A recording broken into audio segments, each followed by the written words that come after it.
Night settles softly over the borderlands, draping the desert in a blanket of blue shadows and whispering winds. In the distance, the lights of Tijuana flicker like scattered embers, glowing faintly through the rising haze of dust and cigarette smoke. This is a place where stories breathe through alleyways, where legends drift between cantinas, and where fear often takes the shape of a name murmured under the breath.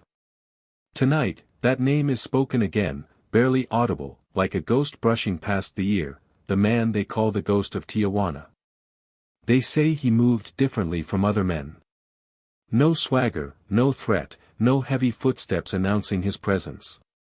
Instead, he slipped through the streets like mist sliding beneath a door. Some claim they saw him once, standing by a lamppost or sitting alone in a bar, but by the time they blinked, he was already gone. Others swear they heard a rumor that he never existed at all, that he was a phantom invented by terrified rivals who needed a story to explain the impossible. Yet the bodies he left behind were real, and the fear he carved into the city's memory was undeniable. Tijuana has always been a land of movement, a crossroads where people pass through chasing dreams, escaping nightmares, or looking for a place to disappear. On warm nights, the hum of cars mixes with distant music, with dogs barking, with the thud of nightclub bass echoing across the hills. But beneath the surface lies a darker rhythm, a quiet pulse of violence that most residents have learned to ignore. It is within this undercurrent that the ghost earned his legend. He was not like the reckless gunmen who sprayed bullets in crowded bars or the loud cartel soldiers who traveled with convoys of trucks. His work was quiet, deliberate, and disturbingly precise. Crime scenes showed no chaos, no hurried mistakes, no stray casings kicked into corners. Just silence. Clean silence. Victims were found as though death had arrived gently, almost respectfully, leaving the world around them untouched. Detectives would walk through alleys puzzled, their flashlights sweeping over pavement that told them nothing. Some old officers, the kind who had seen decades of cartel brutality, described his signature as an absence. An absence of sound, of evidence, of reason. An absence so complete it became its own kind of presence. In Tijuana's dimly lit bars, where the neon signs buzz like tired insects, stories about him flow with the tequila. A driver claims he once dropped off a quiet man near the border who tipped generously and vanished before the cab's headlights caught the dust where he stood.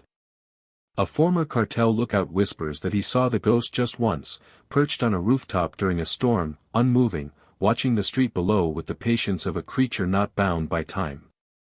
Even among criminals, he was respected, because no one wanted to risk becoming his next assignment.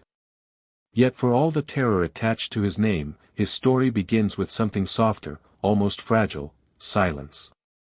The kind of silence born from being overlooked as a child, from growing up in border neighborhoods where shouts and arguments filled the air but his own voice rarely joined them. He was the boy who stayed in the corner, the one teachers forgot to call on, the one who came home late without anyone noticing. A child slipping through cracks, learning quietly, observing everything. But that part of his life comes later. For now, the focus remains on the myth, the figure who seemed to drift along the edge of two nations, two worlds, two identities. Authorities on both sides of the border argued for years about whether he was one man or a collection of assassins. Some believed he was a trained mercenary from overseas. Others were convinced he was a former policeman who had turned to darker work. What united all these theories was a shared truth: whoever the ghost was, he did not behave like a typical hitman. Cartels, known for their brutality and flamboyant shows of power, rarely produced killers with restraint. Violence was often a message, a warning, a statement. But the ghost's killings were different. They were not meant to send messages, they simply removed obstacles. Executions without spectacle. Solutions without noise. He was less an enforcer and more a precision tool pulled from a locked drawer only when necessary. And that necessity grew. During the height of the cartel wars, when rival groups fought over smuggling routes and informants, the ghost became something of a whispered insurance policy. When a threat needed to vanish without triggering a full-scale retaliation, he was summoned. When a problem needed to be solved discreetly, he was the answer. He did not celebrate after a job.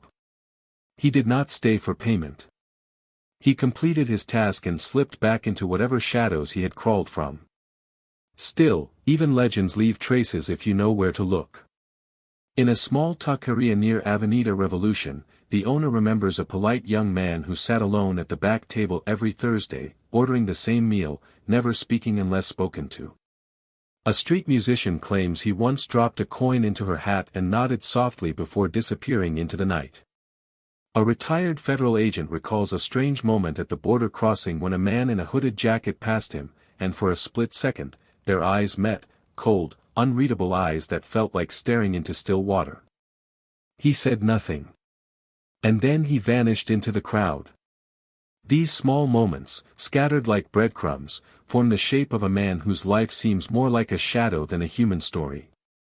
The Ghost of Tijuana became a myth not because he wanted to be remembered, but because he made sure no one could ever truly know him. And it is within that mystery, that nearly impossible calmness surrounding chaos, that his legend continues to grow. Tonight, as the desert breeze drifts gently across the border fence and the glow of the city pulses in the distance, his story begins here, quietly, patiently, like a figure waiting just beyond the edge of the lamplight. A man whose footsteps left no imprint, whose presence left no trace, and whose name was carried only by whispers. And as we journey deeper into the shadows of his past, one question lingers softly in the air like a breath: how does an ordinary boy from Tijuana become a ghost feared by the most dangerous men alive? The answer lies ahead, waiting in silence. The borderlands have a way of shaping childhoods differently than anywhere else. Life begins in the dust, in the open air, in the sounds of street vendors calling out their morning specials as sunlight spills across rooftops patched with rusted tin. For the boy who would one day become the Ghost of Tijuana, childhood was neither tender nor cruel, it simply existed in a kind of quiet limbo. A place between two worlds, where nothing felt secure, but everything felt strangely familiar. He grew up in a neighborhood where the houses leaned against each other as if sharing exhaustion, their walls cracked from years of being battered by heat and wind. During the day, the streets buzzed with movement, children playing soccer barefoot on uneven pavement, women hanging laundry on frayed clotheslines, men working odd jobs that changed as quickly as the seasons. At night, those same streets transformed into a maze of shadows and murmurs, where headlights slipped by like ghosts and stray dogs barked at things no one else could see. His family was neither stable nor completely broken, just a typical border family, held together by necessity more than affection. His mother worked long hours cleaning tourist hotels, scrubbing away traces of lives far richer than her own. His father drifted in and out of the picture, sometimes gone for weeks without explanation. When he did return, he carried the smell of alcohol on his shirt and stories that made no sense. Yet the boy watched him closely, listening, learning, absorbing the rhythms of a man who seemed to belong everywhere and nowhere. In these early years, the boy developed a habit that would shape his entire life, the habit of watching. Without being noticed. While other children demanded attention, he slipped quietly to the edges, observing the world from corners and doorways. He learned the small truths hidden in body language, the twitch of an eye that gave away a lie, the shift of a foot that signaled unease, the subtle hardening of a jaw before anger erupted. He learned not from words, but from silence. His mother often said he was born with an old soul. He didn't cry easily, didn't complain, didn't seek comfort. Instead, he sat on the concrete doorstep of their small home, knees pulled to his chest, watching the world with the calmness of someone far older. When a fight broke out in the street, he didn't run like the other children. He simply stepped backward into the shadowed doorway, letting chaos unfold in front of him while remaining untouched by it. School offered no escape. Teachers barely remembered his name. He sat in the back row, quietly completing assignments while louder students absorbed all the attention. He was not bullied, but neither was he seen. He passed through hallways like a faint breeze, felt for a moment, then forgotten.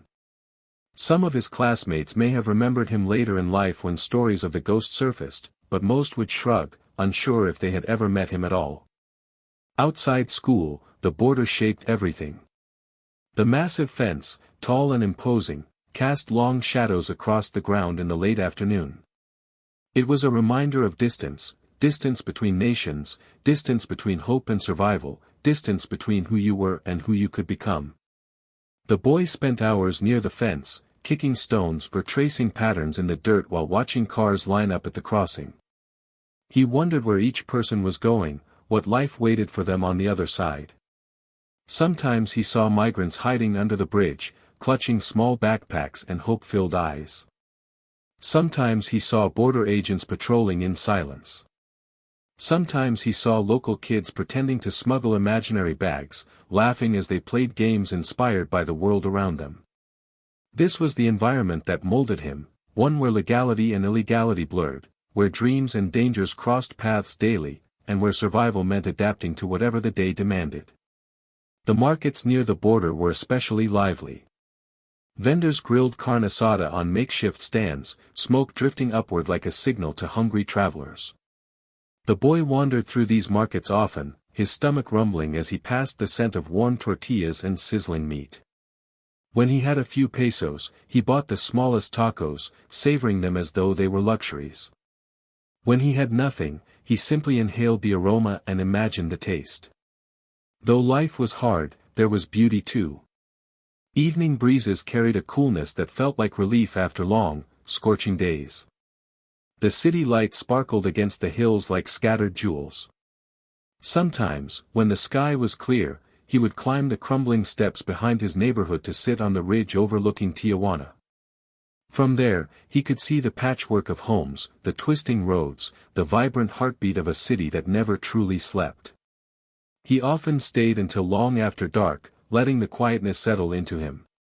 But even in these peaceful moments, the boy sensed an undercurrent of something else, something darker. He noticed the cars that arrived late at night and left quickly. He noticed neighbors whispered about certain men with tattoos and expensive shoes. He noticed the gunshots that occasionally cracked through the air, sometimes distant, sometimes too close. He never asked questions. He simply watched.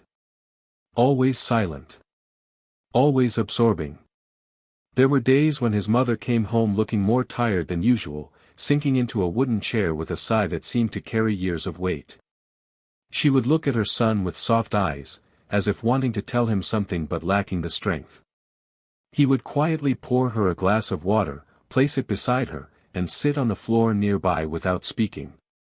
These were the moments that shaped his gentleness, the part of him that later made people question how someone so calm could become so lethal. And then there were moments with his father, brief, unpredictable flashes of connection.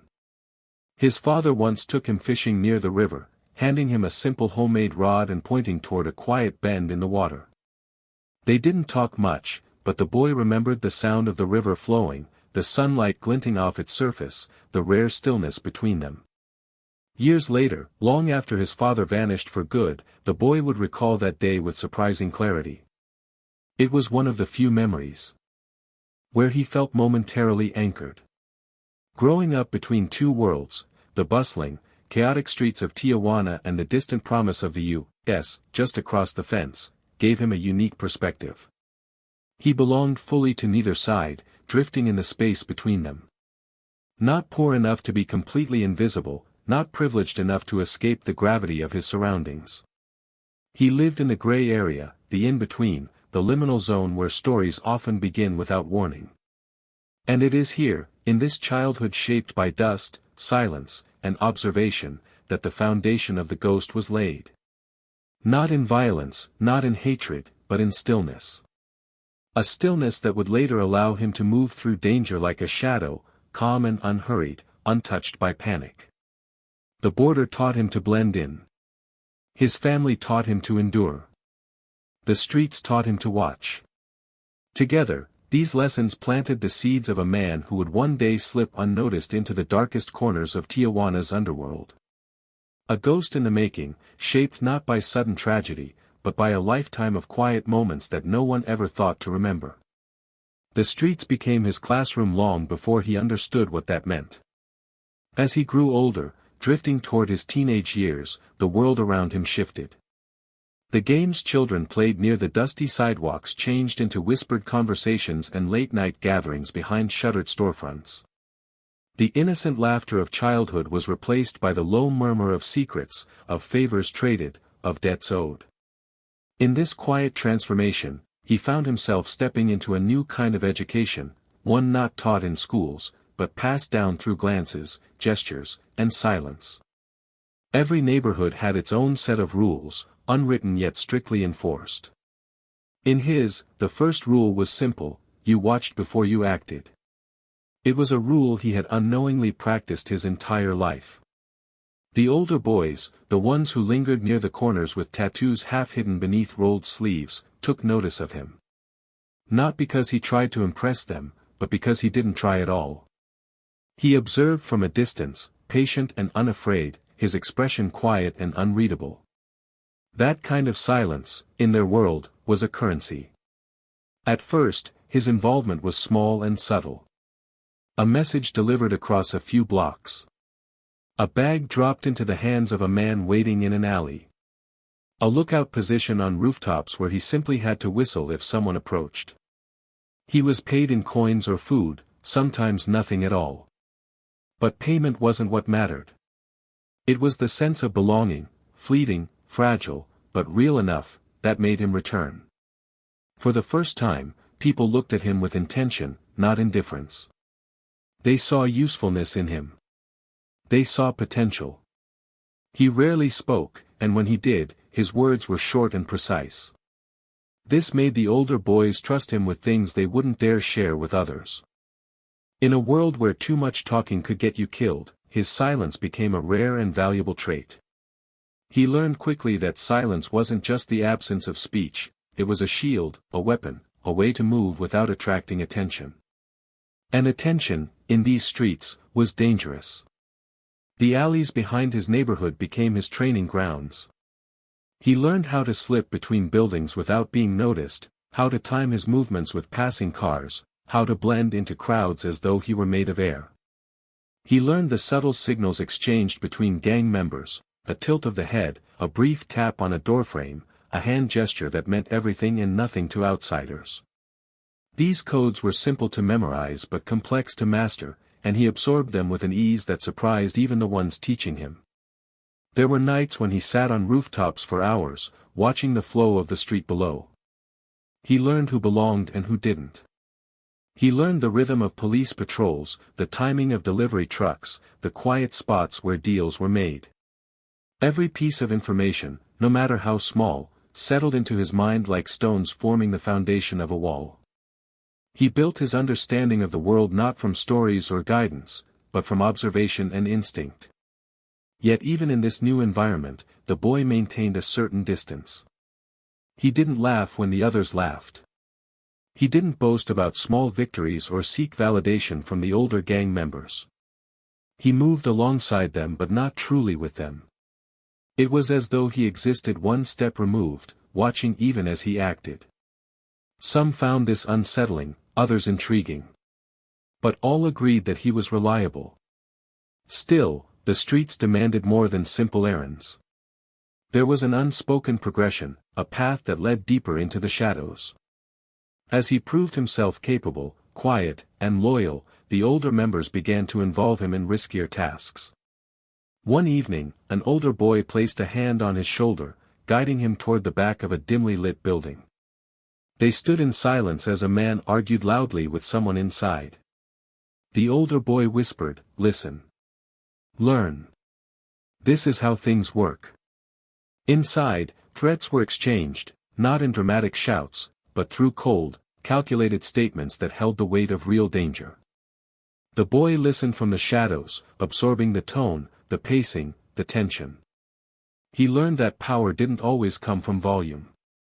Often, it came from maintaining calm when others fell apart. He would remember this lesson for the rest of his life. As days blurred into months, he saw things no young teenager should ever witness. Deals gone wrong. Betrayals settled with violence. Narrow escapes from rival groups. But he did not flinch. He did not run. Instead, he stored each moment deep within himself, adding layer after layer to the growing mask he wore, a mask that revealed nothing and protected everything. There was, however, a moment that shifted the course of his life permanently. A violent event, sudden and jarring, that carved itself into his memory and changed the way he moved through the world. It began on an evening when the sky was a deep purple, the air thick with the scent of grilled meat and gasoline. He was asked to accompany two older members to deliver a package across the neighborhood, a task he had done countless times before. He followed quietly, hands in his pockets, matching their pace without question. Halfway down a narrow street, shadows broke away from the darkness. Rival boys emerged, weapons drawn, faces contorted with anger. Everything happened quickly, too quickly for him to process in the moment. Shouts erupted. A gun fired, then another. The two older boys fell, their bodies hitting the pavement with a sickening thud. The boy froze, breath caught in his chest. The world around him grew silent, almost painfully so, as though the city itself had stopped breathing. He didn't scream. He didn't cry. He didn't run. Instead, he pressed himself against the wall, letting the shadows swallow him. The rival group searched briefly, cursing, kicking at the fallen bodies. But they didn't see him. He was still. So still that he seemed part of the wall itself. When they disappeared into the night, he remained frozen for minutes, maybe hours. Time felt meaningless in that moment. When he finally moved, it was with deliberate calm. He examined the bodies not with revulsion, but with a strange, quiet acceptance. This moment planted something inside him, something cold, something disciplined. A realization: survival belonged to those who could disappear in plain sight. Those who could become small, unnoticed, invisible. From that night onward, the boy changed. Not in a loud, dramatic way, but in subtle shifts that only a careful observer would catch. He became even quieter. Even more watchful. Even more detached. The streets etched their teachings into him with precision.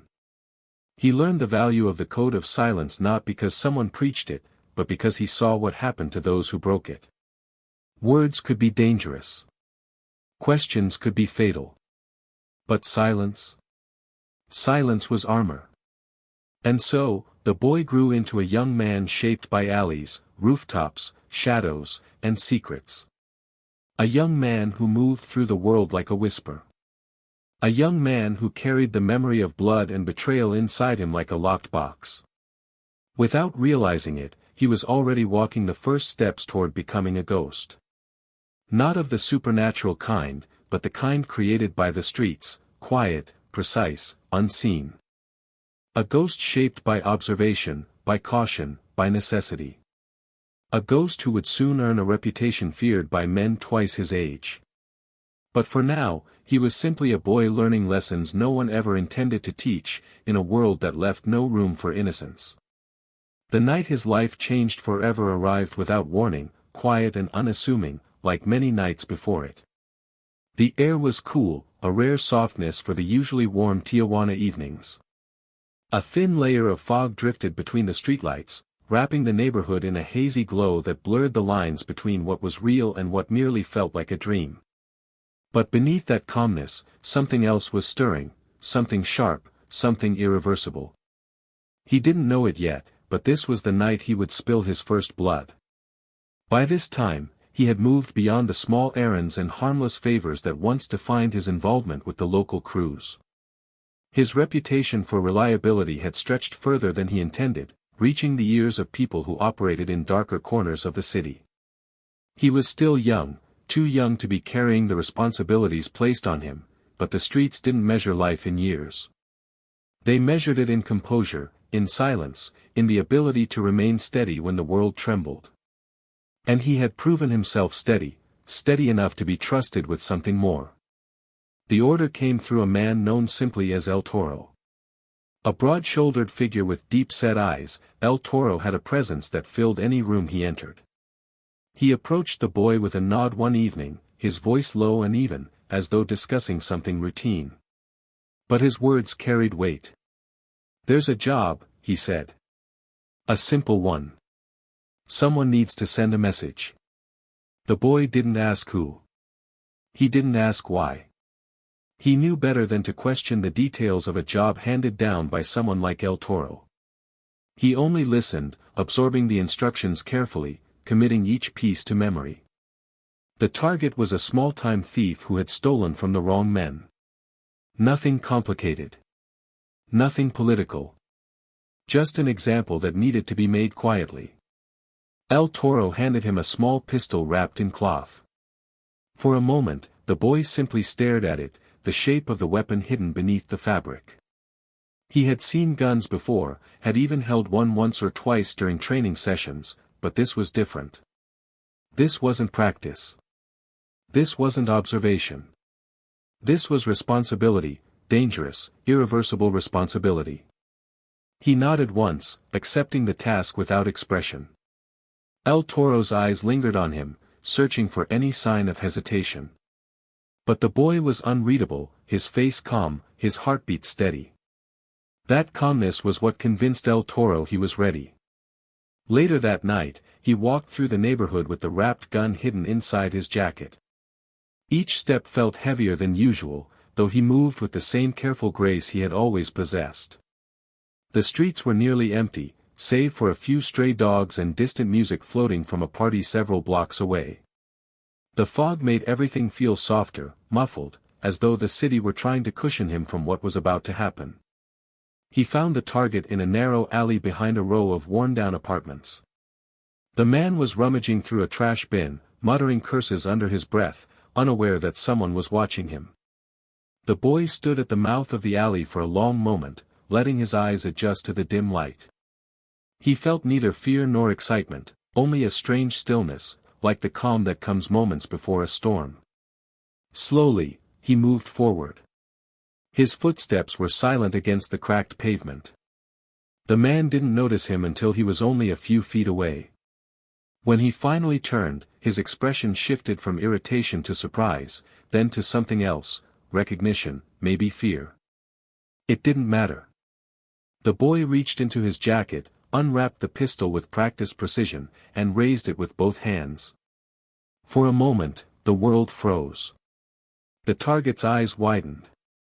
A faint breath escaped. His lips. The boy could hear his own heart beating, slow and steady like a distant drum. There was no anger in him, no hatred, no rush of adrenaline. Only focus. Only the memory of the rooftop nights when he learned to steady his breathing. Only the echo of the older boys telling him that survival depended on staying calm. And then he pulled the trigger. The sound was soft, softer than expected. In the tight alley, the shot didn't ricochet wildly or echo loudly. It simply existed for a moment, then dissolved into the fog. The man collapsed against the wall, sliding downward until he reached the ground, his breath shallow, his eyes glazed with shock. The boy watched as the final flicker of life faded, not with horror, but with quiet acceptance. He stepped forward, crouching beside the body. He had been taught what to look for: signs of movement, signs of life, signs of sloppy work. There were none. It was clean. Quick. Precise. He steadied his breath, wiped the pistol carefully, and wrapped it back in cloth.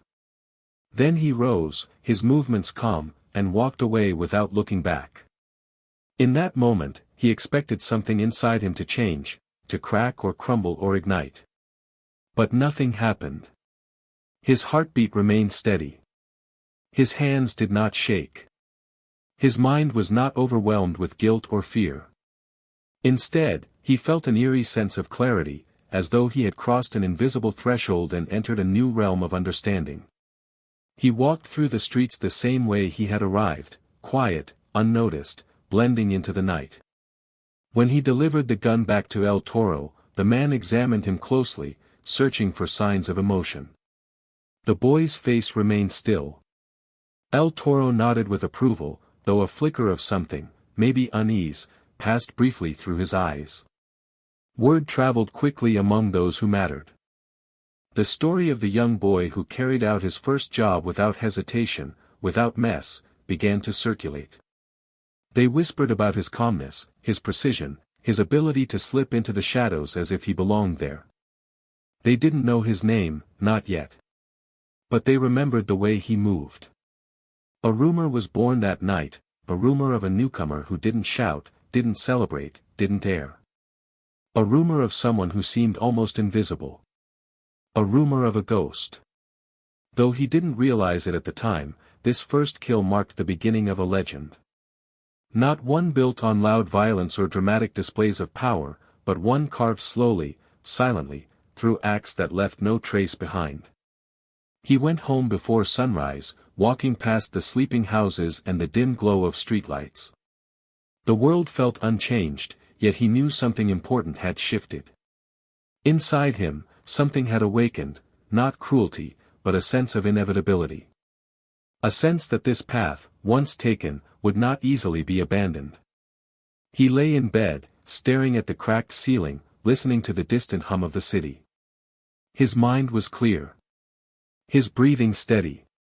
He felt no nightmares pressing at the edge of sleep, no guilt clawing at his thoughts. Only the faint echo of the gunshot, repeating softly, barely louder than a whisper. The ghost had taken his first step out of the shadows. And the shadows welcomed him. News of his first kill traveled quietly but efficiently through the network of men who watched the streets from behind tinted windows and dim-lit cantina booths. In the world he was stepping into, words rarely moved with volume, they moved with certainty. A simple nod from one man to another, a brief mention in a hushed conversation, a passing remark over a late-night drink. These small exchanges carried weight, slowly pulling him deeper into the orbit of people whose power extended far beyond his neighborhood alleys. It wasn't long before he was noticed by the cartel's lower-ranking scouts, young men whose job was to identify fresh talent, especially talent that didn't draw attention. They observed him from afar in the weeks following the incident, studying his movements, his schedule, his demeanor. What they saw intrigued them. He didn't seek recognition or status. He didn't try to build alliances or rivalries. He simply continued living quietly, delivering packages, watching from rooftops, blending into his surroundings as though nothing had changed. But something had changed. The boy moved with a new stillness, a new certainty, as if the invisible line he had crossed that night had unlocked a deeper understanding of his own nature. He wasn't proud of what he had done, nor was he haunted by it. The experience simply settled inside him like another lesson, another step towards something he couldn't yet name. One afternoon, as the sun dipped low behind the hills and cast long shadows across the cracked pavement, a black SUV rolled slowly down his street. The vehicle's windows were dark, its engine rumbling softly, drawing the attention of every neighbor watching from behind curtains. When it stopped near the corner, two men stepped out, cleanly dressed, quiet, carrying the unmistakable posture of people who commanded respect without needing to announce it. They approached him where he stood near a small convenience store, hands in his pockets, waiting for a delivery he expected later. He didn't flinch when the men approached. He didn't look around nervously or try to avoid them. He simply lifted his gaze, calm and steady, acknowledging their presence without speaking. "You," one of them said, his voice low but firm. "Come with us." There was no threat in the man's tone, no need for one. The boy nodded once and followed, slipping into the back seat of the SUV. The interior smelled of leather and faint cologne. Everything was clean, silent. As they drove, the city outside blurred past the windows, crowded markets, neon signs buzzing with life, narrow alleys that twisted into darkness. He watched it all without comment. They eventually stopped at a compound on the outskirts of the city, a property surrounded by high walls, guarded gates, and men with rifles slung across their chests. The boy stepped out of the SUV without hesitation. Whatever waited for him inside, he faced it with the same steady composure that had carried him through everything else. Inside the compound, he was led through a long corridor into a small room. Sitting behind a wooden desk was a man known only by his alias, El Magistrado. He was not the top of the cartel hierarchy, but he was high enough that his word could move armies. He was older, with streaks of gray in his hair and eyes sharp enough to slice through lies before they were spoken. For a moment, El Magistrado simply studied the boy. The silence stretched, thick and heavy, but the boy did not lower his gaze or shift nervously. He waited. "You did a job," the man finally said. "A job that was supposed to shake a child. But it didn't." The boy remained silent. El Magistrado leaned back in his chair. "Tell me why." The boy thought for a moment. Not because he needed time to invent an answer, but because he wanted to choose the simplest truth. But in the end, he said nothing at all. There was nothing to explain. The man in front of him seemed to understand. A faint smile tugged at the corner of El Magistrado's mouth. "Silence can be powerful," he said. "It's what separates the reckless from the useful." There were men who bragged, men who panicked, men who hesitated. And then there were men like him, men who acted with calm precision, whose emotions did not bleed into their movements. Men who could be shaped into something far more effective. "You'll work with us," El Magistrado said. "Not as muscle. Not as a loud dog barking on the streets. But as something more." And just like that, the boy was no longer a neighborhood errand runner. He had been pulled into the cartel's inner structure, into a role few were chosen for. A role that required precision, silence, and discipline. A role that suited him perfectly. His early assignments were not glamorous. Surveillance, shadowing targets, gathering details on rivals. He learned to move through crowded markets without drawing attention, to memorize license plates with a single glance, to identify patterns in the chaos of street life. His ability to disappear into any environment made him invaluable. He became the eyes of the cartel, the one who saw everything and said nothing. His instructors were not formal teachers but hardened men who had survived years in the underworld. They taught him how to identify hidden weapons, how to detect lies through micro-expressions, how to tail someone without stepping too close or too far. He absorbed these lessons with the same quiet focus he had shown since childhood. With time, his tasks grew more dangerous. He was asked to accompany seasoned hitmen, to observe how they planned routes, how they exited scenes, how they avoided leaving traces. He watched every detail, the way they held their weapons, the timing of their breaths, the choices they made under pressure. But he also noticed the flaws. Some men grew careless. Some acted impulsively. Some enjoyed the violence too much, letting emotions cloud their judgment. He watched and understood that these men were not ghosts, they were temporary forces, destined to be caught or killed. He learned from their mistakes as much as their successes. Slowly, quietly, almost without noticing, he began to refine his own approach. Calm. Clean. Invisible. A method that valued precision over aggression. Within months, whispers began circulating among mid-level cartel members. They spoke of the young newcomer who completed his assignments with eerie efficiency. A boy who didn't talk, didn't brag, didn't question orders. A boy who seemed to glide through the criminal world as if made of smoke. Though no one said it aloud yet, a title was starting to form in the shadows. A ghost. His reputation would soon reach the highest ranks. But for now, he remained steady, silent, doing what he was told with a discipline beyond his years. He had joined the war that shaped Tijuana's fate. And the city, in return, was beginning to shape him into something the world had not seen before. Training did not begin with a grand ceremony or any formal initiation. It began quietly, almost unnoticeably, as though the world had simply taken another step forward and expected him to follow. One morning, he was told to report to a warehouse on the outskirts of Tijuana, a wide, aging structure with corrugated metal walls and a faint chemical smell that lingered in the air. From the outside, it looked abandoned, forgotten. But the inside buzzed with a different kind of life. Inside the warehouse, the air felt cooler, thick with the scent of gun oil and dust. Objects were arranged with intentional order, crates stacked neatly against walls, rows of dismantled weapons laid out like surgical instruments, targets hanging from exposed beams.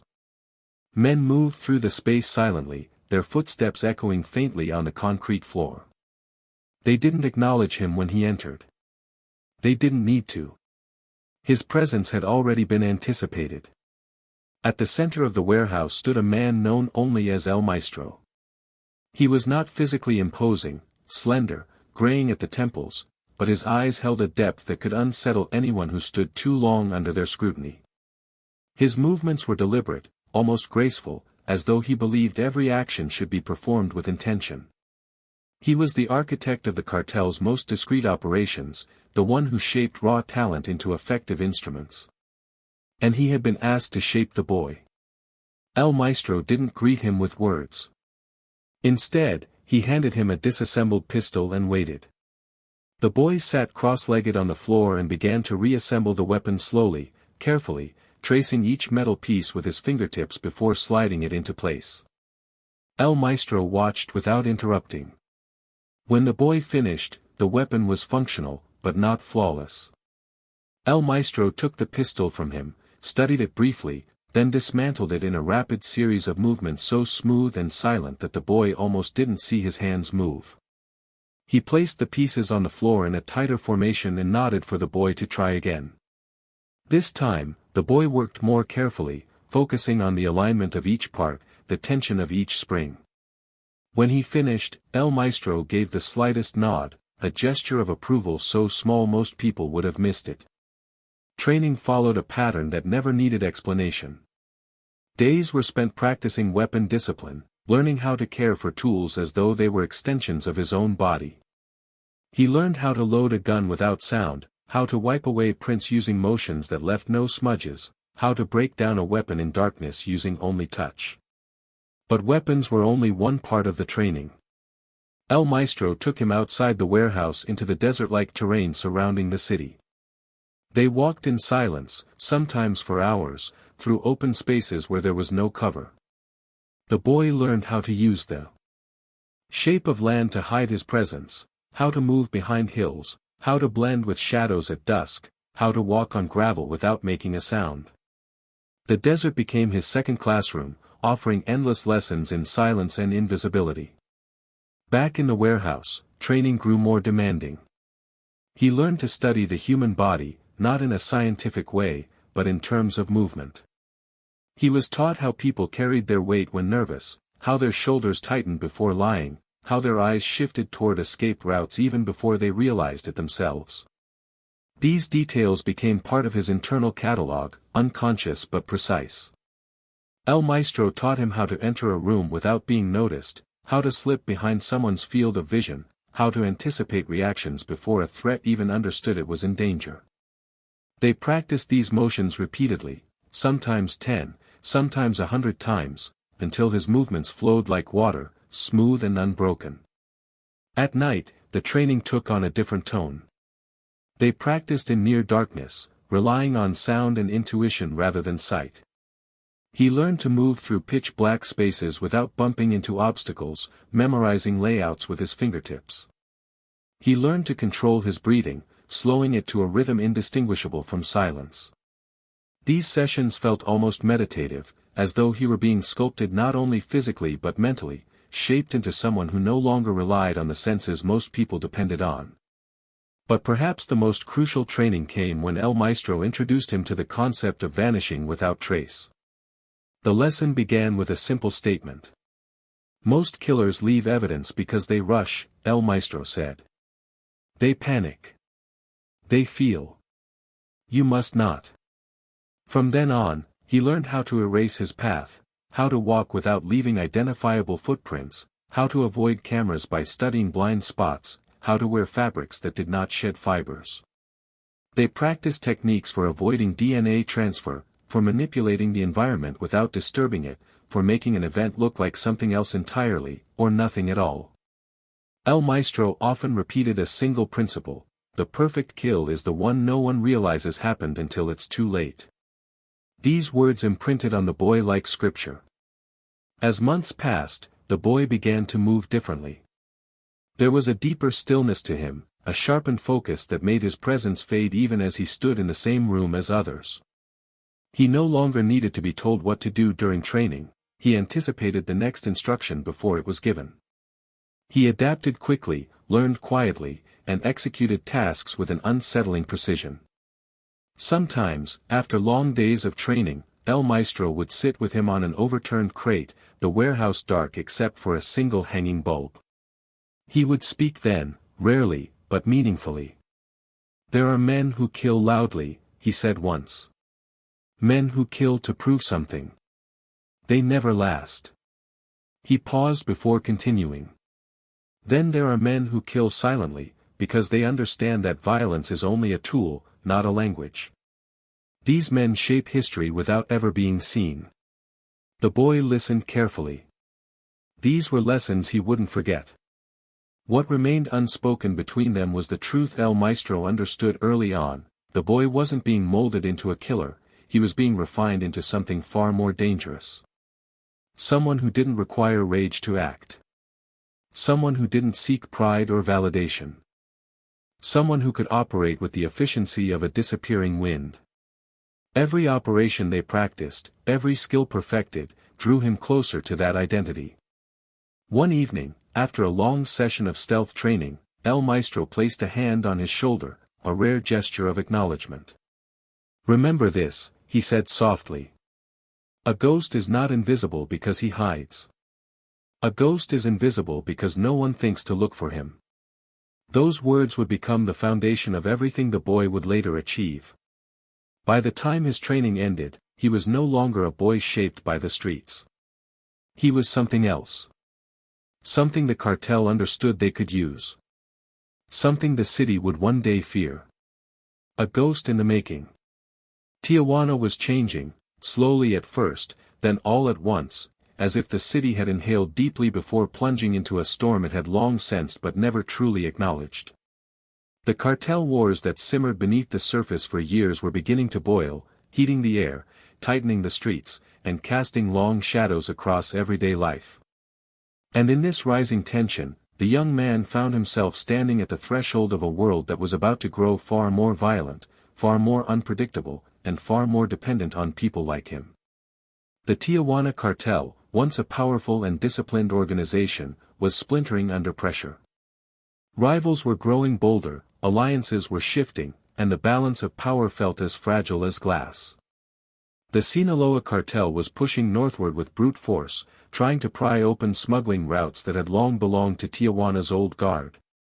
Every week, another body was found on the outskirts of the city, sometimes riddled with bullets, sometimes wrapped in plastic, sometimes left in plain sight as a warning. The city streets felt tighter than before, as though the walls themselves were listening. People pretended life was normal. Children still played football in dusty lots, vendors still sold roasted corn on street corners, and music still pulsed from late-night bars. But beneath all that life, beneath all that color and movement, the tension was unmistakable, a silent pressure everyone felt but no one dared name. Strangers eyed each other more carefully. Cars drove more slowly through certain neighborhoods. Conversations grew quieter, as if even casual words could invite danger. It was during this turbulent period that the young man, no longer a boy, began to feel his role shifting. He was no longer simply a trainee, nor a silent observer or shadow following orders. He was becoming something more central, more essential, a tool sharpened by months of training, now ready to be used. El Maestro would summon him late in the evenings, long after the rest of the training crew had gone home. They would stand in the dim glow of a single warehouse light, reviewing maps, analyzing movement patterns, studying rival safe houses. The quiet intensity of those sessions hinted at something larger, something the young man could sense but not yet see. "You feel it, don't you?" El Maestro asked one night. The young man didn't respond with words. He didn't need to. His expression held the answer. "The war is no longer coming," El Maestro said softly. "It's here." Outside, the city hummed with a restlessness that seeped into every street. Armed convoys traveled under moonlight. Lookouts perched on rooftops around the clock. Deals were struck in whispers and sealed in blood. Every corner of the city seemed to vibrate with the knowledge that nothing would remain the same. In the middle of this rising storm, the young man's name, or rather, the absence of it, began circulating among the cartel's higher ranks. They called him El Muchacho Sin Ruido, the boy without noise. Others referred to him as La Sombra Joven, the young shadow. Rumors painted him as someone who could slip between opposing factions unnoticed, someone who could gather information without ever being seen, someone whose presence felt like a subtle shift in the wind rather than the movement of a human being. It wasn't long before he was included in operations that required more than brute force. He was sent to observe rival meetings from rooftops or alley corners, memorizing faces, gestures, and vehicles. He was tasked with identifying patterns in enemy movements, when they met, where they hid, how they traveled. And he performed each task with a level of calm focus that left even veterans quietly impressed. One humid evening, after days of quiet observation, he witnessed something that hinted at the deeper chaos to come, a tense exchange between two rival groups near the border river. He watched from a distance as accusations were thrown, weapons raised, and threats made. No shots were fired that night, but something shifted, the fragile thread holding back open war snapped just a little. The information he brought back was valuable. So valuable that El Magistrado requested him personally. In a candlelit room inside the cartel compound, the young man stood before a table covered in documents, maps, and photographs. El Magistrado tapped one of the photos, a rival lieutenant known for his brutality. "He's moving more boldly," El Magistrado said. "He thinks we're weakening." He looked up at the young man, eyes sharp. "Tell me what you saw." The young man spoke quietly, describing the patterns he observed, the number of men present, their weapons, their vehicles, their timing. He mentioned gestures, tensions, the way one man kept glancing towards the hills as though expecting reinforcements. He said all this with calm precision, like someone recounting the details of a dream rather than a brewing war. When he finished, the room fell silent. El Magistrado leaned back, fingers steepled. "You see things others overlook," he murmured. "This war will not be won by loud men. It will be won by those who understand the value of stillness." From that moment on, he was no longer simply a tool to be sharpened. He was a weapon to be used. As the cartel conflict deepened, the young man found himself moving through the city under cover of night, following routes designed to avoid confrontation. He slipped through alleyways where stray dogs slept, through markets where trash scattered in the wind, through neighborhoods where lights flickered like dying lanterns. He was everywhere and nowhere at once, watching, waiting, listening. And as the violence escalated, so did his role. He was asked to participate in missions that required more than observation. Missions that required entering safe houses to gather evidence. Missions that required guiding other operatives to targets. Missions that tested the skills El Maestro had carved into him: precision, silence, patience. He completed each task flawlessly, leaving no hint of a presence. The city's shifting war lines began to bend around him, shaping him into a figure whose existence was felt more than seen. In the depths of Tijuana's darkest nights, whispers grew. Someone said he could walk past armed guards without being noticed. Someone else claimed he could kill without leaving a trace. Another insisted he wasn't a man at all, but a spirit the cartel had conjured. These rumors were exaggerated, but not entirely untrue. Without realizing it, he was becoming the quiet force threading through the chaos of a city at war. He was becoming the one the cartel relied on when loud violence wouldn't do. He was becoming the whispered fear of rivals who sensed a presence but never saw a face. He was becoming the Ghost of Tijuana, even though, at this stage, he had never pulled off a kill that matched the legend he would one day earn. The war was pushing him toward something inevitable. Toward a role only a ghost could fill. The legend of his methods began long before people attached a name to him. At first, it was just curiosity, law enforcement agents whispering about unusually clean crime scenes, rival crews exchanging uneasy looks when one of their men vanished without a sound, cartel operatives wondering who among them was responsible for such immaculate work. But as time passed, a pattern began to emerge. Not a pattern of presence, but of absence. An absence so precise, so consistent, that it became unmistakable. This was the doctrine he lived by, though he never called it that. Others named it for him later, the clean kill doctrine. It wasn't a philosophy, nor a ritual. It was simply the only way he knew how to operate. The streets had taught him caution, El Maestro had sharpened that caution into an art, and now he carried it into every assignment with almost meditative calm. He did not rush. He did not falter. He did not allow emotion to interfere. Everything he did followed a soft rhythm, a slow and deliberate pulse that guided his movements like a silent metronome.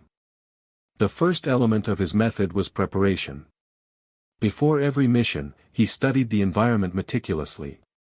Not with the obsessive paranoia of a man afraid, but with the quiet curiosity of someone assembling a puzzle. He walked the surrounding streets days before the job, blending in with the crowd, observing angles, blind spots, the flow of traffic, the behavior of neighbors. He noticed which windows were left open at night, which dogs barked at strangers, which cars passed every 15 minutes like clockwork. He paid attention to small things others ignored, the squeak of a loose gate, the flicker of a faulty street lamp, the position of security cameras that rotated on predictable cycles. All of these details were stored in his mind, arranged into a mental map that left no room for error. His second element was simplicity. He never brought more equipment than necessary. A single weapon, always modified. Gloves thin enough to maintain sensitivity but thick enough to prevent prints. Clothing without fibers that shed easily. Shoes that left faint, indistinguishable impressions.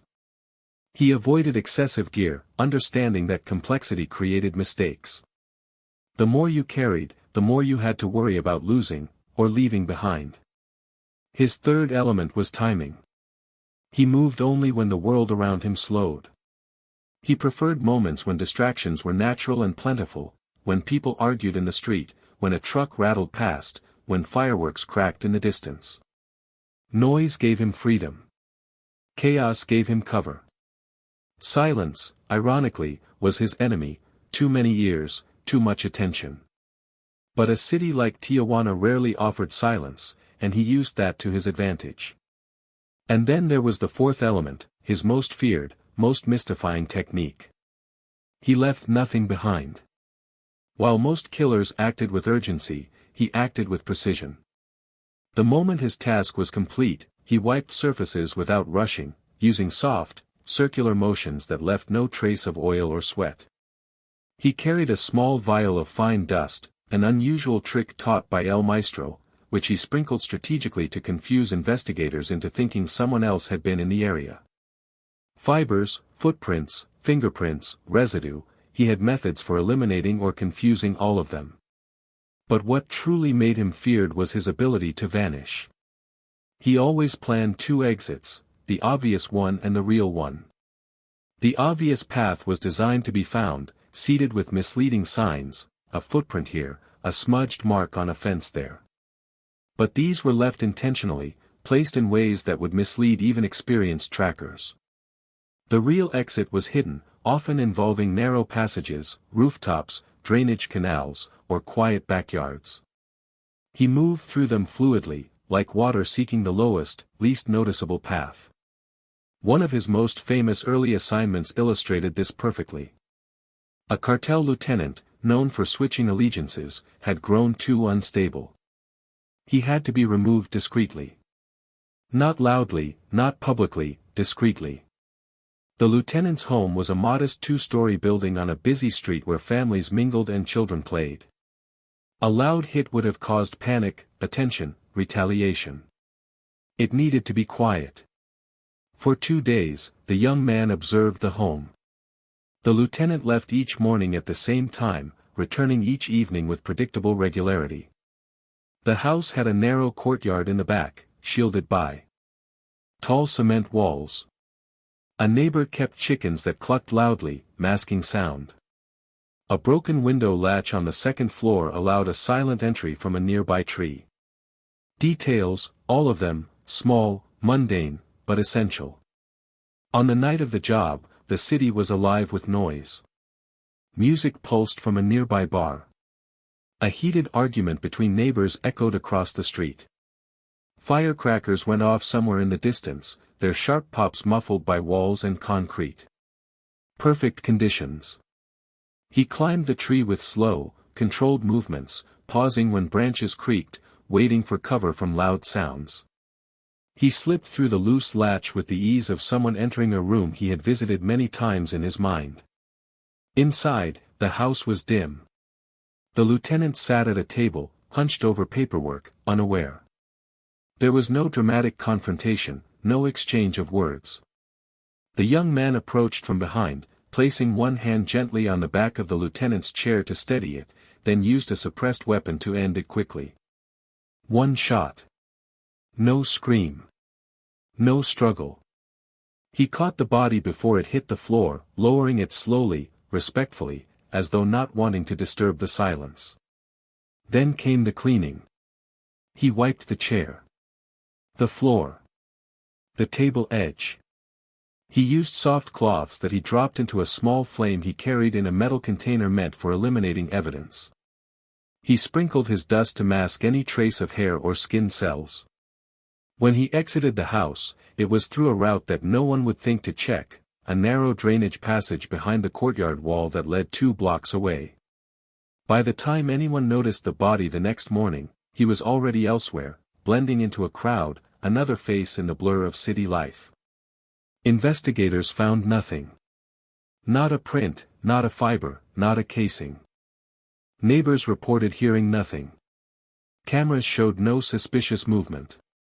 It was a ghost kill. And the story spread. Some said he didn't walk, he floated. Others claimed he could melt through walls, or that he had studied under spirits from the mountains. None of it was true, of course. His work was not supernatural. It was simply precise. Obsessed. Exacting.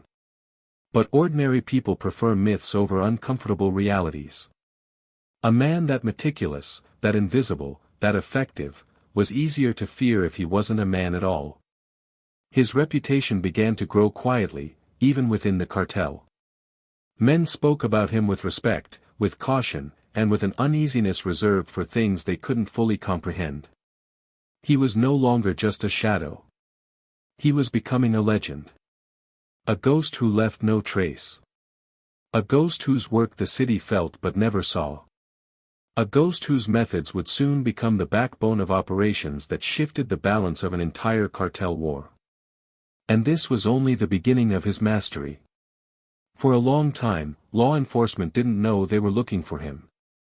At first, the killings blended into the endless violence of the cartel wars, another body found in a dim alley, another apartment discovered silent and undisturbed except for the lifeless figure inside. Tijuana's detectives were used to scenes like these, used to blood splattered against walls, used to the chaos and noise of cartel executions meant to send messages. But these scenes were different. Too still. Too ordered. Too quiet. It began as a whisper among a handful of investigators who noticed something unusual: certain crime scenes lacked the usual clues. No struggle. No fingerprints. No fibers. No casings. Not even the faint imprint of a hurried escape. It was as if the killer had simply stepped through the air, removed his target, and vanished into the night. One detective joked that maybe the killer didn't have feet at all. Another detective answered, maybe he doesn't exist. At first, these conversations carried a tone of cynicism, the tired humor of men who had seen too much. But as bodies continued to surface, clean kills, surgical shots, vanishing footprints, the joking stopped. Something real was happening, something none of them had the tools or training to understand. Meetings were held in cramped office rooms lit by flickering fluorescent bulbs. Cigarette smoke curled toward ceiling fans that barely spun. Case files spread across desks like scattered puzzle pieces. A few veteran detectives leaned over them, searching for a connection. But every time they thought they found one, it evaporated. A man with cartel ties had been killed in a second-story apartment with no forced entry. Another victim, linked to smuggling routes, was found in a parked car with no signs of disturbance. A lieutenant's home showed no evidence of a break-in, yet he had been dead for hours before his family returned. The scenes varied, but the signature was always the same, nothing left behind. A young detective named Ramos was the first to propose the idea that the same person might be responsible. He laid out the photos side by side, different neighborhoods, different victims, different circumstances. But the similarities were undeniable. The lack of evidence. The precision. The disappearance. His colleagues raised their eyebrows, not in disbelief, but in unease. The idea that one person could operate with such perfection was unsettling. But evidence, or lack of evidence, suggested it might be true. Ramos leaned back in his chair one night, staring at the dim-lit photos taped across his wall. The fan above him whirred softly, stirring the stale air. "It's like chasing smoke," he murmured to himself. "You see it, but you can't hold it." He didn't know how accurate that metaphor truly was. Across the border, whispers began circulating within U.S. agencies as well. The DEA and Homeland Security had their own reasons to pay attention. Smuggling routes didn't shift on their own. Violence didn't escalate without cause. Informants didn't fall silent without reason. And now, certain cartel figures crucial to their investigations were turning up dead under mysterious circumstances, deaths that benefited no one on paper, yet destabilized entire trafficking networks. Agents on the U.S. side held their own meetings in sterile conference rooms, displays lit with satellite images and case files arranged in orderly stacks. They didn't know it yet, but they were seeing the faint edges of the same shadow haunting their Mexican counterparts. Some agents believed the killer worked for a specific cartel. Others suspected an independent assassin hired across factions. Yet others whispered that it might be a government-backed asset, too skilled to be a simple hitman. But the truth slipped past all of them. One evening, a team of Mexican investigators visited a crime scene on the eastern edge of the city, just beyond a small mechanic shop. The victim lay slumped over a workbench, a single shot to the heart, head resting on his folded arms as though he had fallen asleep. There were no signs of forced entry. No fingerprints. No footprints outside, not even in the thin layer of dust covering the ground. The investigators stood in a tense, quiet circle, the silence almost heavier than the body itself. Detective Ramos crouched near the victim, scanning the floor carefully. He noticed something, a faint mark on the lower edge of a metal cabinet. It was almost invisible, but it was there. He leaned closer. It was a partial print, a smudge, really, small enough to be accidental. But it was all he had. "Bag this," he said softly. The technician sealed it and sent it to the lab. Days passed without results. Weeks.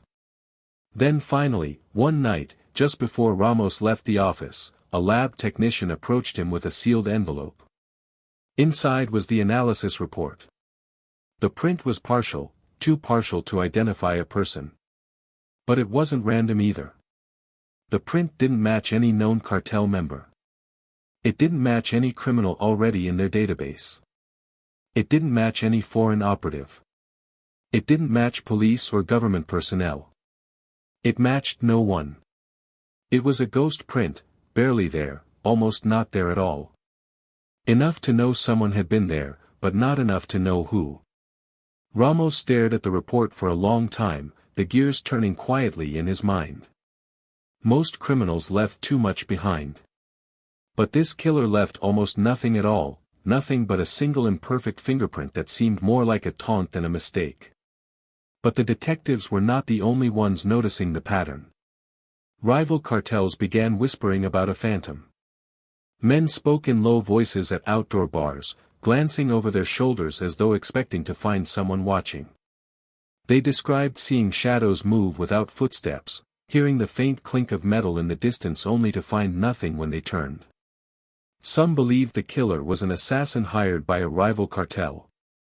Others thought he was a rogue enforcer working outside the hierarchy. A few, especially the more superstitious, swore he wasn't human, an omen sent to punish betrayal. Fear grew with every unanswered question. No one knew his name. No one knew his face. No one knew when he would strike next. And yet, his presence was felt everywhere, a tension in the air, a shift in the wind, a silence too clean to be natural. Meanwhile, he continued his work with the same silent precision, unaware, or perhaps indifferent, to the storm of speculation building around him. For him, it was simply the job. The next assignment. The next clean kill. The next exit into the shadows. But what he didn't know was that the search for him, this phantom, this ghost, was intensifying. Authorities were beginning to see him not as a myth, not as a rumor, but as a real force altering the balance of the cartel war. And they were getting closer to catching a glimpse of him. Closer than they ever had before. Closer, but not close enough to stop what would come next. Power, in the cartel world, was a fragile thing. It shifted quietly, often in the dark, long before anyone noticed the change in the air. A whispered rumor, a hidden gesture, a look exchanged across a smoky room, these were enough to ignite suspicion. By the time the flames became visible to outsiders, the fire had already been burning deep within the structure for months. And in those flames, betrayals were born. As the young man's reputation grew, so did the unease among certain members of the cartel. His rise had not followed the usual path. He was not a bruiser earning respect through visible brutality. He wasn't a loud-mouthed soldier bragging about kills he barely survived. He was the opposite, quiet, unnoticed, unpredictable in the way shadows shift under the moonlight. Men who made their living through intimidation couldn't understand him. Men who relied on loud alliances couldn't control him. And men who feared what they didn't understand began to whisper behind closed doors. Some saw him as an asset. Others saw him as a threat. Those who feared him believed no one should be able to kill so cleanly, move so silently, or disappear so effortlessly. They wondered what would happen if he ever turned against them. They wondered what secrets he held. They wondered if anyone, El Magistrado included, truly knew his loyalty. And in cartel politics, doubt was a seed that grew quickly. It began subtly. Cold glances. Conversations that fell silent when he entered a room. Men exchanging quiet gestures after he passed by. He noticed everything but responded to nothing. Silence had always been his armor, now it became his shield against their rising paranoia. Then the subtlety disappeared. Orders began to change unexpectedly. He was sent on assignments that were riskier, less predictable, requiring him to operate alone in areas controlled by rival factions. El Maestro raised an eyebrow when he looked over one of the updated routes. The pattern was clear, someone wanted him vulnerable. "You should be more careful," El Maestro said one evening as they stood outside the warehouse. The wind tugged lightly at his jacket, carrying with it the scent of dust and the distant hum of the city. The young man didn't respond. El Maestro sighed softly. Men who fear quiet things often try to destroy them before they understand them. The warning lingered in the air. It wasn't long before the betrayal arrived. One night, he was instructed to conduct routine surveillance on a warehouse believed to be used by a rival cartel. The location was on the edge of the city, quiet, isolated, surrounded by dry brush and crumbling industrial buildings. He studied the area beforehand, as he always did, mapping escape routes, noting blind spots, memorizing security patterns. Everything seemed consistent with previous operations. But as he approached the site under the cover of darkness, something felt wrong. It wasn't a sound. It wasn't movement. It was simply a shift in the air, a subtle disharmony in the environment that only someone trained to feel silence could detect. The shadows seemed too still. The darkness felt too thick. Even the wind felt unnaturally quiet, as if holding its breath. He paused, crouched behind a rusted metal dumpster, and scanned the warehouse. The windows were dark. The doors were shut. But somewhere inside that silence was a faint vibration, a single, almost imperceptible tremor in the ground. He closed his eyes briefly, letting his senses settle. Too many feet. Too much weight inside the warehouse. It was a setup. He moved backward slowly, preparing to retreat, but before he could slip into the alleys behind the building, the trap sprang. Floodlights blasted to life, slicing through the darkness with blinding intensity. Voices erupted from inside the warehouse, angry shouts ordering him to freeze. Armed men poured out from hidden positions, their weapons raised, eyes sharp with anticipation. They had been waiting for him. But they miscalculated one thing, they assumed he would panic. Instead, he moved.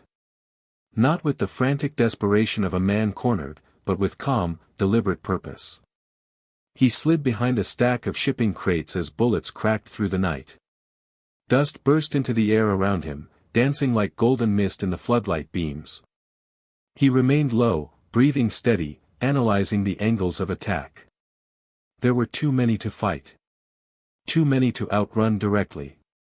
But the betrayal had been designed by men who didn't understand the environment as he did.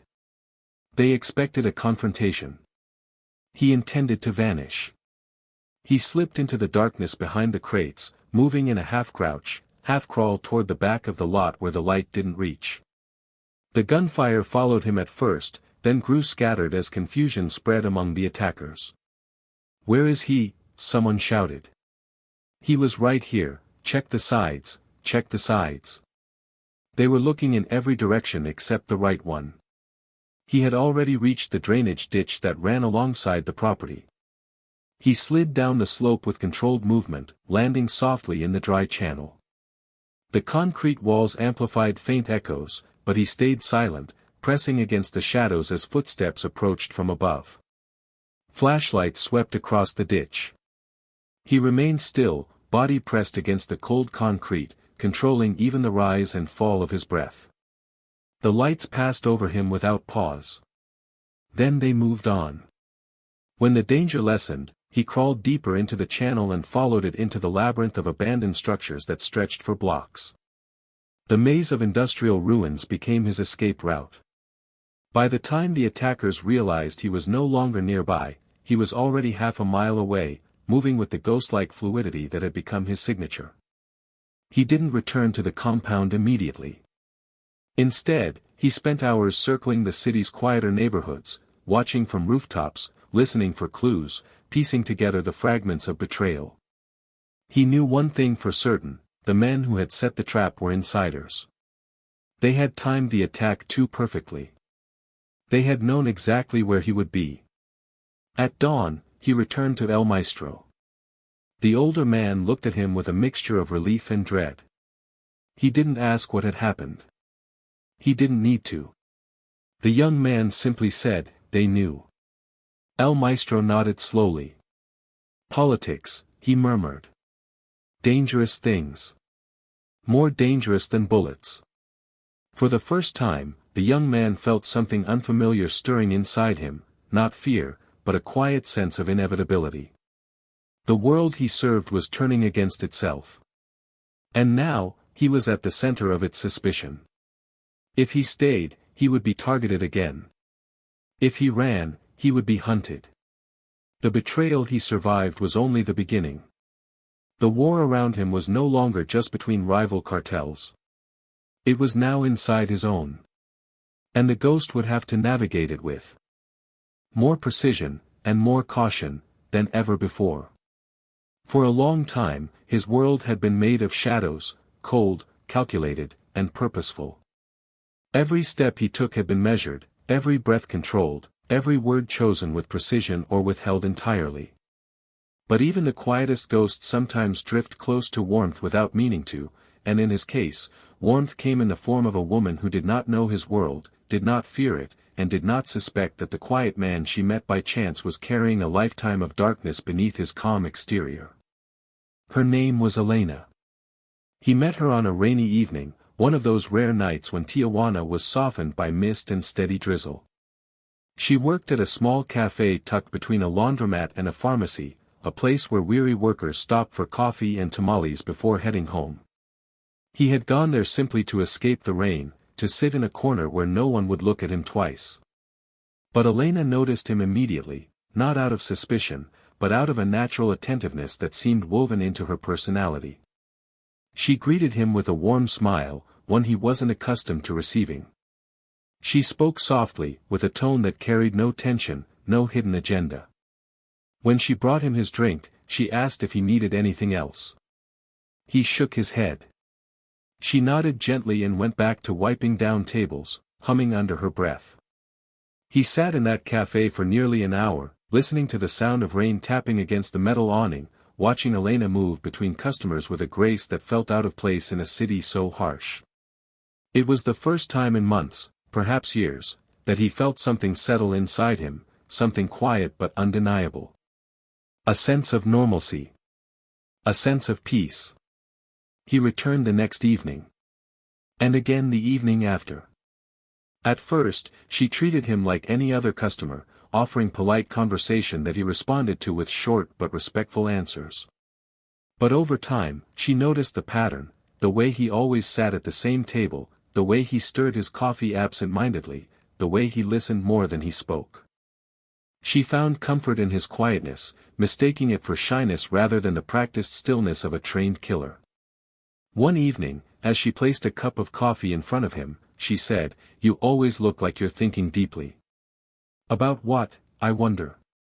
He hesitated. No one in his world had ever asked him such a question. But Elena's expression lacked curiosity driven by suspicion, it was gentle, almost playful. "About nothing," he finally said. She laughed softly. "No one thinks about nothing." For the first time in a long time, he felt the faintest pull of a smile. It surprised him, even unsettled him. Smiling was not something that belonged in his life anymore. But Elena had a way of softening the air around her, of making even broken pieces feel like they might fit together again. Their conversations grew slowly, like seedlings pushing through soil. She told him about her family, her mother who lived in Rosarito, her younger brother who dreamed of becoming a musician, her father who had died too early. She spoke with openness that felt foreign to him. He never revealed much in return. He explained only that he worked nights as a security guard, a job vague enough that no one questioned it. Elena accepted his answer without probing. Perhaps she sensed he was a man who carried things he wasn't ready to share. Night after night, he returned to the cafe. Sometimes he spoke. Sometimes he listened. Sometimes they simply sat in silence, a comfortable silence unlike the one he used for survival. Their quiet moments felt soft, not strategic. Gentle, not dangerous. She began recognizing the smallest shifts in his expression, the slightest changes in his posture. He wasn't used to someone reading him so easily. Most people looked at him and saw nothing, a blank surface. But Elena saw small things, the way he held his breath when thinking, the way he avoided eye contact when uncomfortable, the rare flicker of warmth when she made a joke. One night, after closing, she invited him to walk her home. The streets were empty except for stray cats weaving between trash bins, and the hum of distant traffic echoed through the neighborhood. He walked beside her, hands in his pockets, alert to every sound, every shadow. She noticed his caution and found it admirable, interpreting it as protective rather than instinctive. They reached her building, a modest apartment complex with peeling paint and flickering hallway lights. She stood at the entrance and turned to him, her eyes searching his. "You're different," she said softly. "I don't know why. But I feel safe around you." Safe. It was both a comfort and a wound. He didn't deserve her trust. Yet it reached a place inside him long buried under duty and silence. He nodded once, unsure of how to respond. She stepped closer, just enough for him to feel the warmth radiating off her. "Come by tomorrow," she said. "Even if it doesn't rain." He did. Days turned into weeks. Weeks into months. Their connection deepened quietly, without rush. He found himself drawn to her gentleness, her laughter, the way she brought light to even the darkest corners of his mind. She found comfort in his steadiness, his reliability, the way he listened without judgment. But while love blossomed softly, the danger around him grew sharper. Every time he stepped into the cafe, he checked the windows before sitting. Every time they walked together, he scanned the rooftops. Every night he stayed with her, he slept lightly, always ready to move. His world was not meant to coexist with hers. He knew that. He felt it every time her hand brushed his. Every time she smiled at him as though he deserved happiness. But love is a quiet rebellion. And for the first time in his life, he allowed himself to want something beyond survival. Yet the deeper he stepped into this fragile, human connection, the more exposed he became. His work required invisibility, and Elena, without meaning to, made him visible. She asked where he disappeared to at night. She asked why he flinched when sirens blared. She asked why he avoided talking about his past. He always answered softly, carefully, steering her away from truths too heavy for her world. But one question lingered between them, unspoken yet present: could a ghost ever be loved? He didn't know. And he feared the answer. For now, he let himself drift into the warmth she offered, knowing deep down that shadows and light rarely share the same space for long. But he held on to her anyway, quietly, like a man clutching the last piece of softness in a world that had long since hardened him. The ghost had found something human. And that alone made him vulnerable in ways even his enemies could not. There are assignments that test skill, assignments that test nerve, and assignments that test the very core of a person. For him, this mission would become all three. It began with a quiet message delivered at dusk, tucked into the hand of a courier who did not linger long enough to exchange pleasantries. The instructions were simple, direct, and impossible to ignore. He was needed for something far larger than the quiet eliminations he usually handled. Something so delicate, so volatile, that only someone with his precision could attempt it. The target was a high-ranking rival boss, a man surrounded not only by armed soldiers but by layers of paranoia thick enough to choke the air around him. He lived like a fortress, never taking the same route twice, never staying in one place too long, never trusting even the men closest to him. Removing someone like that required more than firepower.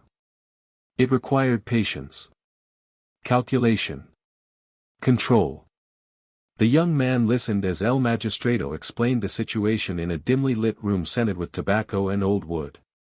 Maps lay spread across the table. Photographs showed the target entering nightclubs, leaving restaurants, surrounded always by a swarm of heavily armed guards. In the corner of one photo, a second guard vehicle was barely visible, its lights off, moving like a shadow in synchronization with the target's own convoy.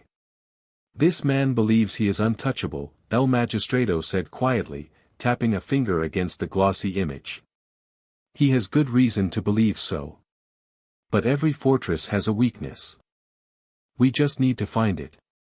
The young man studied the photos without blinking. The target's habits. His posture. His surroundings. Even the expressions of the guards around him. He took in every detail like water soaking into dry earth. "Observe him first," El Magistrado said. "Then come back to me." That night, he positioned himself on a rooftop overlooking one of the target's favorite restaurants. A soft wind brushed against his face as he lay prone, binoculars resting steady in his hands. Below, expensive cars pulled in and out. Men stood watch, scanning the sidewalks for threats that moved loudly, not silently. The target stepped out of a vehicle, dressed in a tailored suit, his arrogance visible even in the tilt of his chin. But it wasn't the man's arrogance that interested him. It was the rhythm of his guards, their timing, their rotation, the way their eyes moved across the environment. He watched for hours, committing everything to memory. He followed the convoy for several nights, slipping from rooftops to alleyways, from parked cars to hidden stairwells. The target was cautious, but not perfect. He had routines disguised as spontaneity, habits disguised as paranoia. After a week of surveillance, the young man identified the weakness. Each night, after conducting business in a particular nightclub, the target made a seemingly minor detour, stopping at a small, poorly lit candy shop on a side street. The shop was run by an elderly couple. No guards entered with him. No additional vehicles followed. It was the one moment each night when the man shed his fortress, stepping briefly into ordinary life. A human moment. A mistake. When he returned to the compound, El Magistrado listened as the young man described the pattern, the timing, the vulnerabilities. The older man nodded slowly, impressed but unsurprised. He had come to expect this level of clarity. Then that is where it will happen, he said. Clean. Silent. Precise. The young man spent the next 2 days planning every angle. He visited the area at different hours, timed the streetlights, noted the blind spots, measured the sound of passing cars. The old store's windows were fogged with age, its door slightly misaligned. The alley behind it opened into a narrow passage that splintered into 2 escape routes. The environment felt almost designed for a ghost. On the night of the mission, the sky was heavy with low clouds that reflected the city lights in a soft orange glow. He dressed plainly, blending into the shadows, moving through side streets until he reached the alley behind the candy shop. He waited there, leaning against a darkened wall, listening to the distant echoes of laughter and music from the nightclub district. Time passed in silence until he heard it, the low rumble of engines approaching. He peeked around the corner. As expected, the convoy slowed near the shop.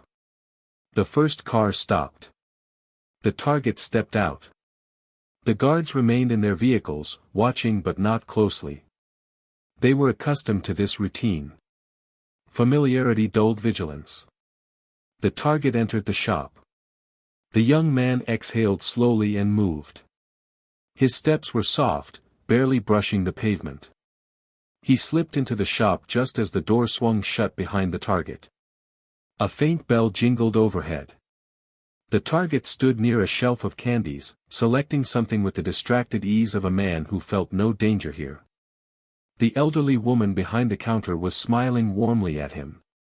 She saw the young man enter but thought nothing of it. Perhaps she believed he was another customer. She never even looked up again. The young man approached quietly. No sound betrayed him. He was behind the target in seconds. The suppressed weapon was in his hand but hidden at his side until the final moment. He raised it just enough to be precise. One shot. A soft thud. The target collapsed forward onto the shelf, knocking a few candies onto the floor. The shopkeeper looked up, confusion flickering across her face. But he had already moved. He stepped around the falling body, approached the counter, and gently pressed a small envelope filled with cash into the woman's hand without meeting her eyes. For the trouble, he murmured. His voice was calm, steady, almost soothing. She did not scream. Shock held her still. He turned and walked out the back door into the alley, disappearing into the darkness before she fully understood what had happened. The entire mission had taken less than 20 seconds. But fate had other plans. As he crossed the alley, he sensed movement behind him, the faint scrape of a shoe against concrete.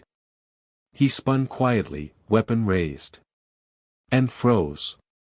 A boy, no more than 12, stood partially hidden behind a stack of crates. His wide eyes stared directly at the young man, not with recognition, but with the blank terror of someone who had witnessed something they weren't meant to. A witness. A silent human complication. The boy didn't scream. Didn't run. He simply trembled, clutching a bag of sweet bread, his breathing ragged. For the first time in a long time, the young man felt something shift inside him. A hesitation. A pause. A single crack in the mask he had worn for years. But hesitation was dangerous. And compassion had no place in his world. He lowered the weapon slowly, stepping backward into the shadows, never breaking eye contact. The boy remained frozen as the young man dissolved into the alley, leaving behind the faint scent of gun oil and a secret too big for a child's shoulders. It was the first time he had ever left a witness alive. And it would change everything. In the days that followed the assassination, he tried to return to routine. He tried to slip back into the rhythm of his work, the quiet surveillance, the calculated planning, the silent strikes. He tried to let the mission fade the way all others had, dissolving into memory like smoke in the night. But this time, something lingered. A detail so small it should not have mattered. A moment so brief it should not have held weight. The boy in the alley. His eyes. His stillness. His fear. The young man replayed the moment in his mind over and over, searching for understanding. He had left witnesses before, people too distant to see anything, too distracted to notice him. But never someone so close. Never someone whose gaze met his directly. Never someone whose heartbeat he could practically hear through the silence. It wasn't guilt that unsettled him. Guilt wasn't something he allowed himself to feel. It was something else, something he couldn't quite name. A subtle crack in the shell he had crafted around himself. A shift in the equilibrium he had spent years perfecting. And that small shift did not go unnoticed. Elena, perceptive as always, sensed the change first. He visited her cafe more frequently than usual, as if being near her slowed the noise inside his mind. She welcomed him with soft smiles, unaware that her presence acted as a balm on wounds he never spoke about. One evening, as they sat together in the quiet after closing, she watched him with gentle concern. The shop was lit only by the warm glow of a single hanging lamp. Outside, the street hummed faintly with distant traffic. Inside, everything felt still. "You're different lately," she said softly. "More distant. More, elsewhere." He didn't respond immediately. He didn't know how to explain the feeling tightening his chest, the subtle dissonance that followed him everywhere he went. He didn't want to burden her with the shadows of his world. But he also couldn't lie, not to her. "I've been thinking," he said quietly. "About what?" "About mistakes." Elena leaned forward, resting her elbows on the table. "Everyone makes mistakes." He shook his head slowly. "Not everyone pays for them the same way." Elena opened her mouth to respond, but something in his eyes made her stop. She reached across the table, placing her hand over his. He didn't pull away. Her touch grounded him in a way he didn't expect, but it also deepened the weight of what he carried. If the cartel ever discovered Elena's existence, if they even suspected she meant something to him, she would be in danger. His world was not one that allowed attachments. Love made a ghost visible. And visibility was death. He withdrew gently, offering a soft, apologetic glance. She accepted it with a quiet nod, though concern flickered in her expression. Meanwhile, the witness, the boy, lingered like a shadow on the edge of his conscience. He didn't know the child's name. He didn't know if the boy had told anyone what he had seen. He didn't know if the cartel or the police were aware of the lapse. But he knew this: witnesses change things. And sure enough, things were changing. 2 days after the mission, a rival cartel made a bold move, attacking one of the Tijuana cartel's supply lines. The strike was too precise, too informed, to be coincidence. The higher-ups were furious, convinced there was an informant or a surveillance breach. Meetings were held. Accusations were whispered. Tension thickened like humidity before a storm. To make matters more complicated, law enforcement activity increased around the neighborhood where the assassination had taken place. Police questioned locals. Investigators returned to the candy shop. The elderly woman gave vague answers, her memory foggy with fear and confusion. When they showed her sketches of suspects, she shook her head repeatedly. She hadn't seen the killer clearly. She barely remembered the moment it happened. But someone else had. Detective Ramos, whose intuition had been quietly building a case around the mysterious ghost killer, sensed that something about this killing was different. The body had been found cleanly, as expected. But the witness, the young boy, had been discovered hiding in the alley the next morning, trembling, clutching a bag of bread he never delivered home. When Ramos knelt to speak to him, the child only shook his head and cried. He refused to describe the killer. Refused to give details. Refused everything. But his silence said enough. Someone had been there. Someone different. The investigators grew more determined than ever. Meanwhile, inside the cartel, suspicion began pointing inward. Rival factions within the organization argued about who had leaked information. Some claimed the assassination had been a mistake, that the target had friends in unexpected places. Others argued that someone within their own ranks had grown sloppy, allowing enemies and authorities to get too close. And beneath all those layers of suspicion, paranoia sharpened like a knife. The young man felt those eyes shift toward him again, not openly, but faintly, like the sensation of being watched through a curtain. The betrayal he survived had already seeded distrust, and now that unease began to grow again. Men whispered about the mission. He was the last one to see the target alive. No one else could have made that shot. What if he left something behind? What if, but they did not know the truth. He never left evidence. He never made mistakes. Except this one. The witness wasn't supposed to exist. And though the boy had said nothing, the mere fact that he had seen made the entire operation vulnerable. It was a loose thread. And in the cartel world, loose threads were pulled until something unraveled. Soon, Elena noticed even more changes in him. He stayed at her apartment some nights but left suddenly without explaining where he was going. His sleep grew lighter. He flinched at sounds that normally wouldn't have shaken him. He appeared at her cafe at unusual hours, scanning the room with quiet tension before relaxing enough to sit. One night, as they walked home, she stopped and touched his arm gently. "What's happening to you?" she asked. "You're carrying something heavy. Let me help." He looked into her eyes and felt a deep ache, a longing he was not prepared to face. "You can't help with this," he said softly.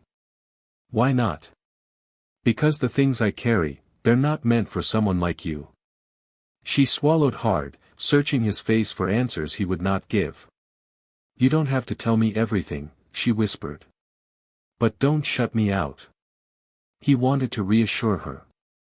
To give her a sliver of truth that would ease her worry. But speaking meant exposing her. And exposing her meant endangering her. So he did what he always did when faced with emotions too big to contain. He fell silent. And in that silence, Elena felt him slipping, and feared she might lose him to a world she could not see. Meanwhile, the investigators were tightening their net. The cartel was sharpening its suspicions. The boy witness was living in terror. And the ghost, a man who had built a life around precision and invisibility, was discovering that the smallest crack could shake everything. The collision of his two worlds, his work and his love, was no longer a distant threat. It was already beginning. And the consequences would reach much further than he could imagine. The arrival of the DEA did not come with sirens or flashing lights. It came quietly, like most storms worth fearing. There were no dramatic raids, no public announcements, no loud declarations. Instead, the first signs were subtle: unfamiliar vehicles lingering near border checkpoints, agents posing as tourists in noisy cantinas, satellite vans parked just far enough from busy streets to blend into background scenery. To most of the city, these small intrusions went unnoticed. But to those who lived in the undercurrent, those who breathed the rhythm of danger the way others breathed air, the shift was unmistakable. And the ghost felt it before anyone else. He sensed it first in the silence between the city's usual noises. The way strangers watched a little too carefully. The way certain streets held a tension thicker than usual. The way men in unmarked jackets paused when he passed, even though they had no reason to suspect him. The DEA hadn't come for him specifically, not yet, but their presence meant the war was evolving. It meant the eyes searching for him were no longer confined to Tijuana's detectives or rival cartels. Now, there were foreign eyes. Trained eyes. Patient eyes. It began with a joint operation, the DEA working quietly alongside Mexico's federal police. Intelligence reports suggested there was a new, unidentified assassin working for the Tijuana cartel. Someone whose kills were too clean to be typical cartel work. Someone who left too few clues. Someone who slipped past cameras and checkpoints with ease. Someone invisible. They didn't know his name. They didn't know his face. But they knew his results. And that was enough to draw them in. In an office across the border, in San Diego, agents gathered around a board covered in photos, victim profiles, crime scene sketches, satellite imagery. Maps with strings connecting locations like an intricate web. At the center of that web was a silhouette, blank, unmarked, undefined. A placeholder for a ghost they had not yet identified. Agent Marissa Cordero, a seasoned investigator with sharp instincts, stared at the silhouette for a long moment. She tapped her pen against the edge of the desk, listening to the low hum of the fluorescent lights above. "We're missing something," she murmured. "This pattern isn't random. Someone's orchestrating it." Her partner, Agent Douglas Reed, crossed his arms and leaned against the wall. "Or there are multiple assassins. Different tactics, different motives." Cordero shook her head. "The signatures match. The preparation. The precision. The lack of trace evidence. It's the same hand." Reed frowned.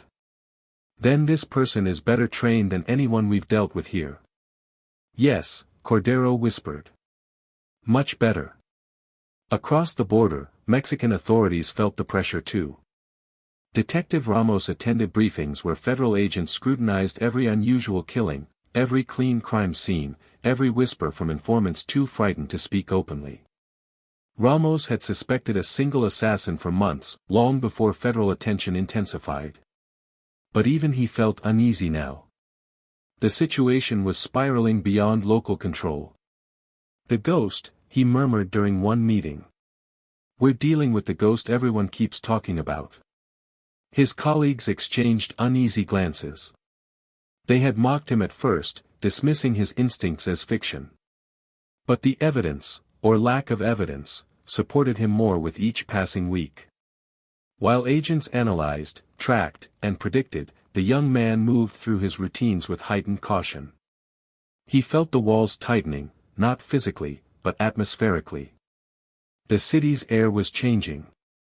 Surveillance cameras were repositioned. Drones started appearing at night, their faint buzzing blending into the city's chorus. Cars he didn't recognize lingered near intersections. Even Elena's neighborhood seemed different. Sharper. Observed. He adjusted accordingly. He changed his routes. Altered his habits.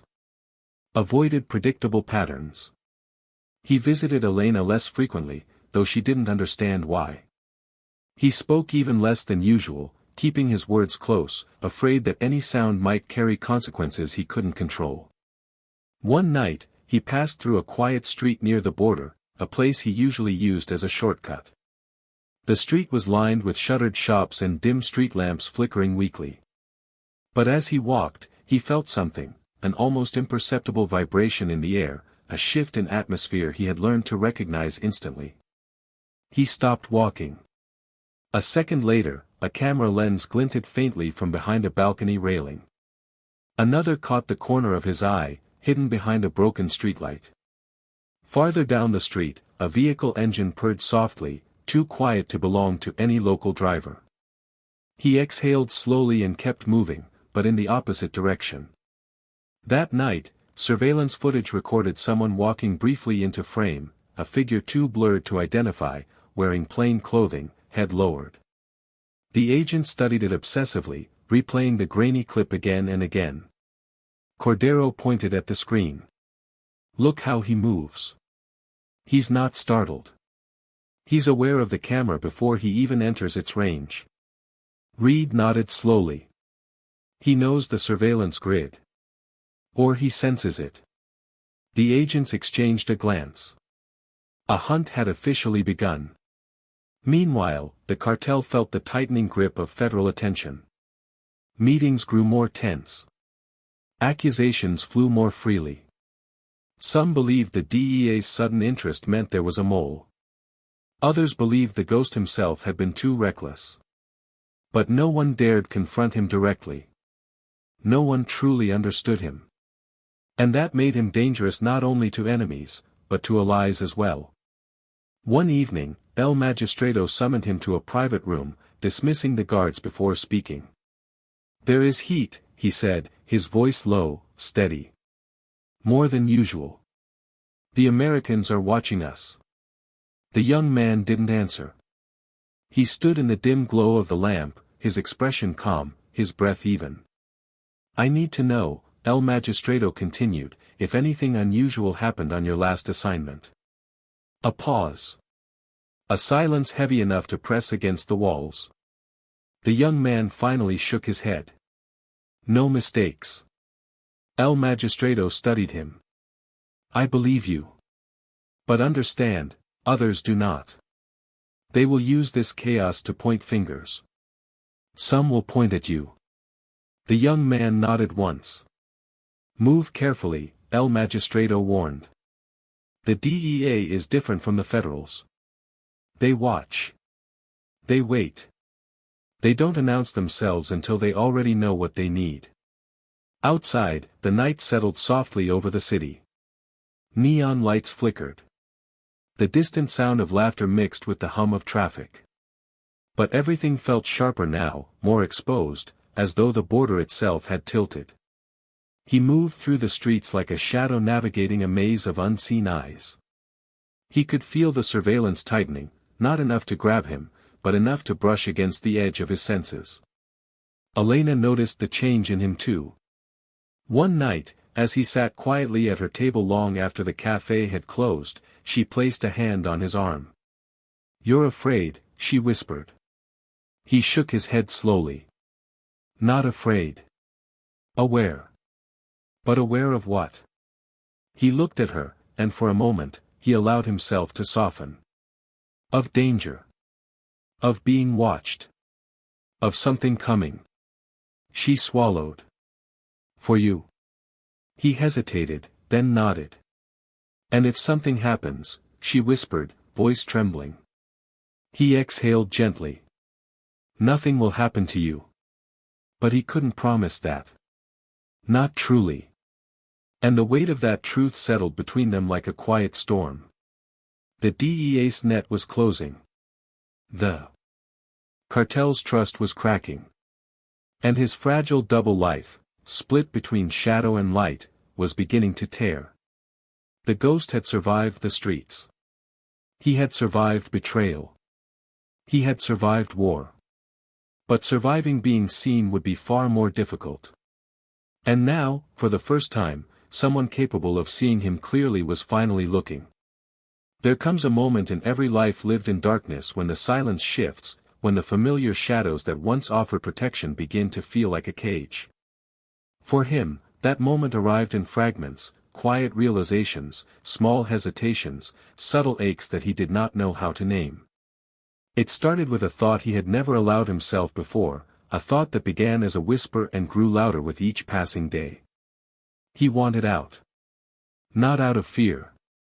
Not out of guilt. But out of exhaustion, deep, bone-deep exhaustion from living a life that required him to be invisible, untouchable, emotionless.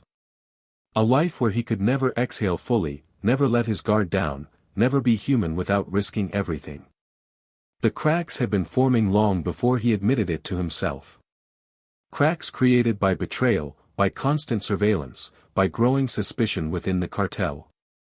Cracks deepened by the boy he had spared. By Elena. By the quiet longing she stirred in him. He had never planned for a future. Men like him didn't dream about peace or simple lives. They survived the present. But now, the present felt too small, and the future suddenly felt too heavy. The idea of leaving took root slowly. It started with small fantasies that crept into his mind at night. What if he had a job where his hands didn't shake from holding a weapon? What if he lived near the sea, where the sound of waves replaced the echo of gunshots? What if he woke up beside Elena without checking the windows first? What if he could breathe without fear tightening his chest? These were dangerous thoughts. Thoughts that softened him.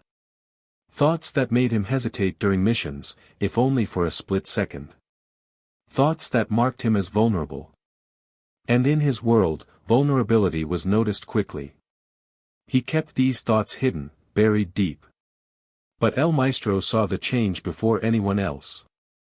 One evening, during a training session they rarely held anymore, the older man watched him perform a routine exercise, entering a mock room, identifying threats, neutralizing targets. His movements were still precise, but something was different. His focus was softer, slower. Human. When the exercise ended, El Maestro approached him quietly. "You're drifting," he said. He looked up, expression unreadable. El Maestro's voice softened. "Your mind is somewhere else. That is dangerous." He didn't respond.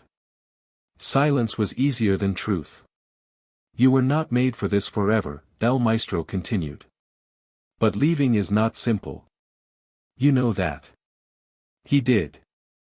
In the cartel, there was no resignation, no retirement, no clean exit.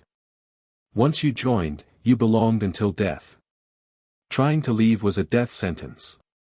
"But you're thinking about it," El Maestro said quietly, not as a question but as a statement. The young man's stillness was answer enough. El Maestro sighed, the sound heavy with resignation. "If you go, they will come for you. You know too much. You've done too much." He knew.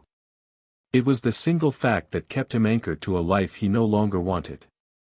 But desire was stubborn. And his desire to leave grew stronger each day.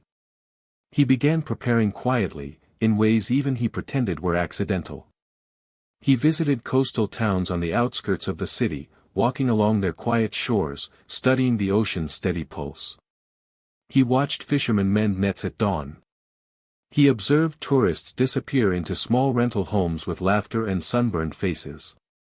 He imagined a life among them, one where he was just another face, another man blending into ordinary rhythms. Sometimes he caught himself imagining Elena there beside him, sitting on the sand, laughing at the gulls, leaning into him with a peace they had never shared in the city. The image hurt to think about because it felt both beautiful and impossible. Back in Tijuana, Elena sensed the shift in him too. Their moments together became more tender, more fragile, as though each one might be the last. She asked fewer questions now, not because she was less concerned, but because she feared the answers. She knew something was pulling him away, not just emotionally, but physically, dangerously. One night, as they lay in her dimly lit apartment, she traced gentle circles on his forearm with her fingertip. "You want to leave," she whispered. He didn't move. Didn't breathe. "You want to go somewhere far from here," she continued softly. "Somewhere safe." His eyes closed slowly. There was no point denying it. "Take me with you," she said. The words pierced him deeper than any bullet ever had. She didn't understand the danger. Loving him was already a risk. Walking away with him would be a death sentence for them both. "I can't," he whispered. "Why not?" "Because my world will follow me. And it will find you." Elena's breath trembled, but she said nothing more. She simply rested her head against his chest, listening to the slow, steady beat of a man torn between two lives, one of shadows and one of fragile hope. The next day, the world of shadows reminded him that hope was a luxury. He received a new assignment. It wasn't presented with fanfare or suspicion. Just another envelope, another location, another job. But he felt it, somewhere deep in his bones, that something was different. Something was wrong. His instincts had saved him before, and they stirred again, quietly but insistently. Still, he went. Because refusing would draw suspicion. Because hesitation was as deadly as betrayal. Because he needed more time to plan his exit. But as he stepped into the night to carry out the mission, he didn't feel the same icy calm that had always guided him. He felt a quiet dread. A tightening in his chest. The sense that the world was beginning to press inward, closing off exits, narrowing possibilities. He wanted out. But out was growing farther and farther away. In the back of his mind, a whisper lingered, a truth he tried to ignore: the life he wanted was impossible without destroying the life he had. And nothing in the cartel world disappeared quietly. He, of all people, knew that better than anyone. Still, the dream of a quiet house by the sea refused to die. And so did his hope, fragile yet stubborn, flickering like a candle in a cold room. He would try to escape. He didn't know how. He didn't know when. But he knew this: if he didn't leave soon, the shadows he served would swallow everything he loved, including Elena. And perhaps even himself. The call came late, as most dangerous calls did, long after the city had quieted, long after Elena had fallen asleep with her head resting against his shoulder, long after he had allowed himself to imagine a future he knew could never exist.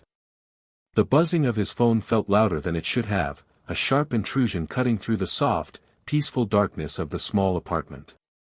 He slipped out of bed silently, careful not to wake her, and answered without speaking. A familiar voice spoke on the other end. Cold. Controlled. Report to the safe house. Now. There was no emotion in the command. It wasn't a request. It wasn't an invitation. It was an order with weight behind it, heavy, unmistakable weight. He hung up and looked back at Elena, sleeping peacefully, unaware of how drastically his world was shifting in that very moment. He didn't wake her. He just whispered a quiet apology she would never hear, then stepped out into the night. The safe house was located on the outskirts of Tijuana, tucked between hills and the remains of old industrial buildings. He approached on foot, his footsteps swallowed by dust and silence. When he entered, the air inside felt colder than outside. A few men stood at the edges of the room, faces hard, eyes dull with the kind of obedience that came from fear, not loyalty. At the center stood El Magistrado. And beside him stood a man he didn't recognize, sharply dressed, stern-faced, carrying an aura that spoke of higher authority. Someone above even El Magistrado. Someone who did not appear often. The young man stepped forward and waited. El Magistrado spoke first.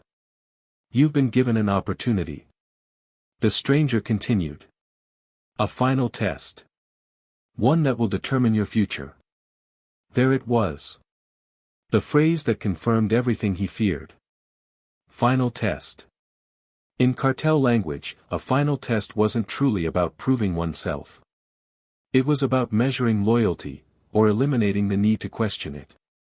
The stranger handed him an envelope. Heavy.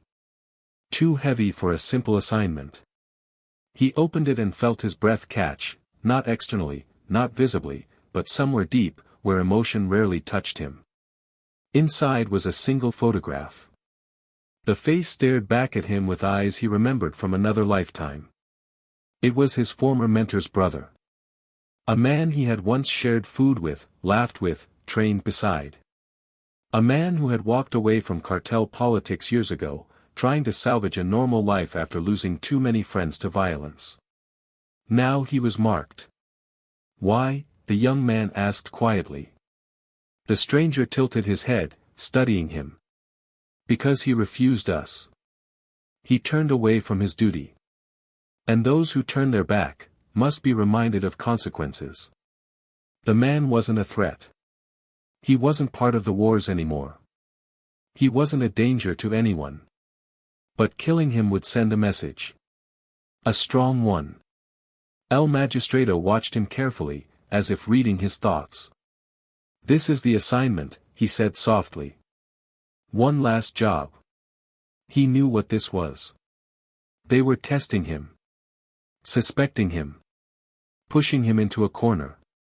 They wanted to see whether he obeyed, without hesitation, without conscience, without autonomy. The young man nodded once. He accepted the envelope. He accepted the task. But inside, something had shifted. Something subtle but irreversible. He left the safe house and stepped into the night, feeling the weight of the envelope like a stone pressing against his ribs. The city lights shimmered in the distance, blurring against the faint haze that always hovered over Tijuana. He walked aimlessly at first, his steps slow and measured, his mind sorting through possibilities. He could do it. He could kill the man quickly, cleanly, precisely. It would be easy. Almost too easy. But could he live with it? Could he return to Elena with blood on his hands that wasn't part of war, but part of a test he shouldn't have needed to pass? Could he continue pretending he wasn't slowly becoming trapped by the very world he wanted to escape? He found himself on a hill overlooking the sea without realizing how far he had walked. Waves crashed softly against the rocks below, each one a whisper of a life he wanted desperately but could never grasp. The ocean always offered him clarity. Tonight, it offered him truth. He couldn't do it. Not because the man was innocent, no one in this world was truly innocent, but because killing him meant killing the last part of himself that wasn't yet claimed by the darkness. He turned away from the sea and headed toward the outskirts, toward the small house where the target lived. The neighborhood was quiet, filled with ordinary families who had no idea how close danger had come to their door. Lights glowed softly through windows. Dogs barked occasionally in the distance. A baby cried somewhere down the street. He approached the house but stopped just before stepping into the yard. The windows were dark, the curtains drawn. Inside, he knew, a man slept peacefully, believing his past wars were behind him. The young man stood there a long time, breathing quietly, feeling the weight of the decision ahead. Kill him, and remain in the cartel's good graces. Spare him, and mark himself a traitor. No one in his world walked away from this choice unharmed. He closed his eyes. When he opened them again, his path was clear. He walked away. Not hurriedly. Not fearfully. Just quietly, the way he did everything. Each footstep on the dirt road behind the house felt like the soft closing of a door he would never open again. He had refused the mission. He had broken the rules. He had sealed his fate. When he returned to Elena's apartment just before dawn, she stirred as he slipped back into bed. She didn't ask where he had been. She simply reached for him, resting her hand on his chest as though sensing the storm gathering around him. He closed his eyes, listening to her breaths, knowing the world he had always navigated with such cold precision was about to turn that precision against him. The cartel never gave second chances.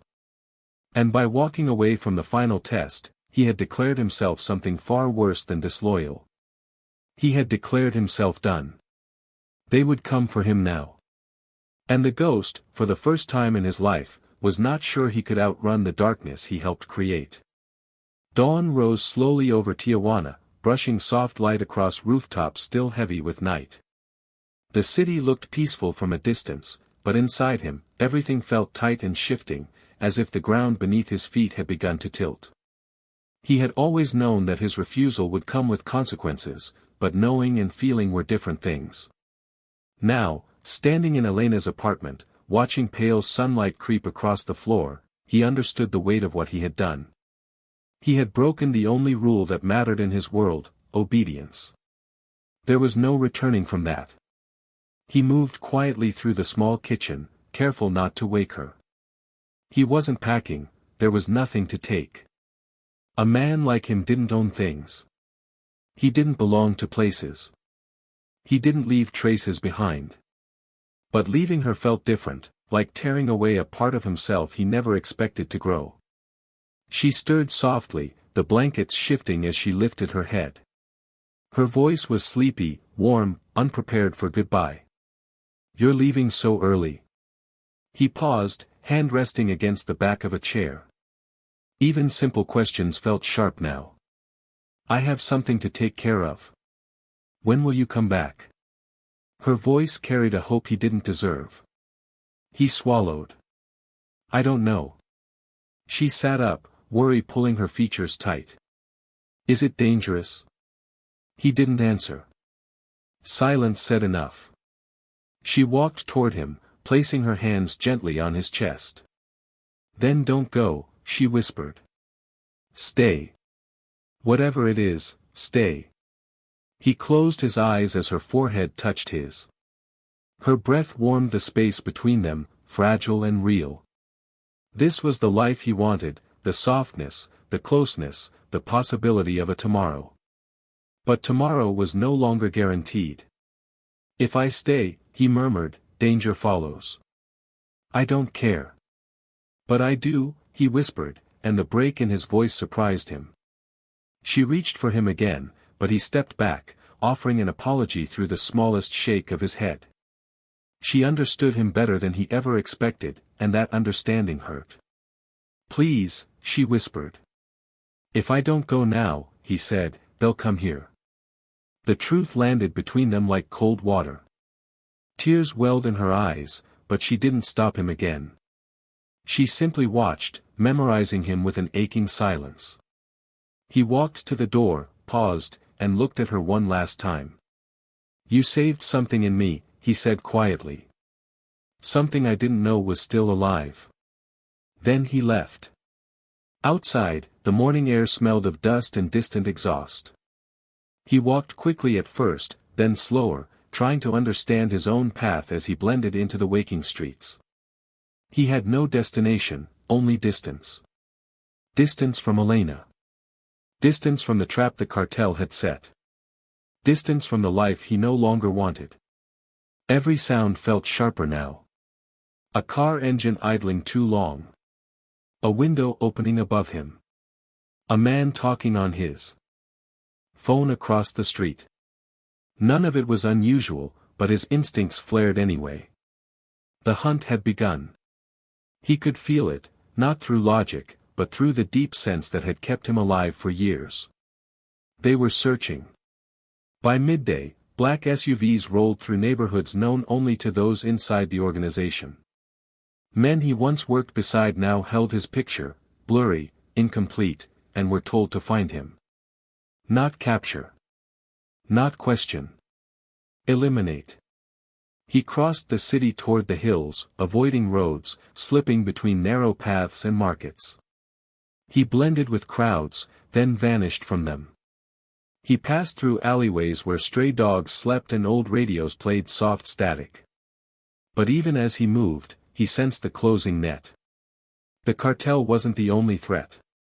He had defied men whose power reached across borders.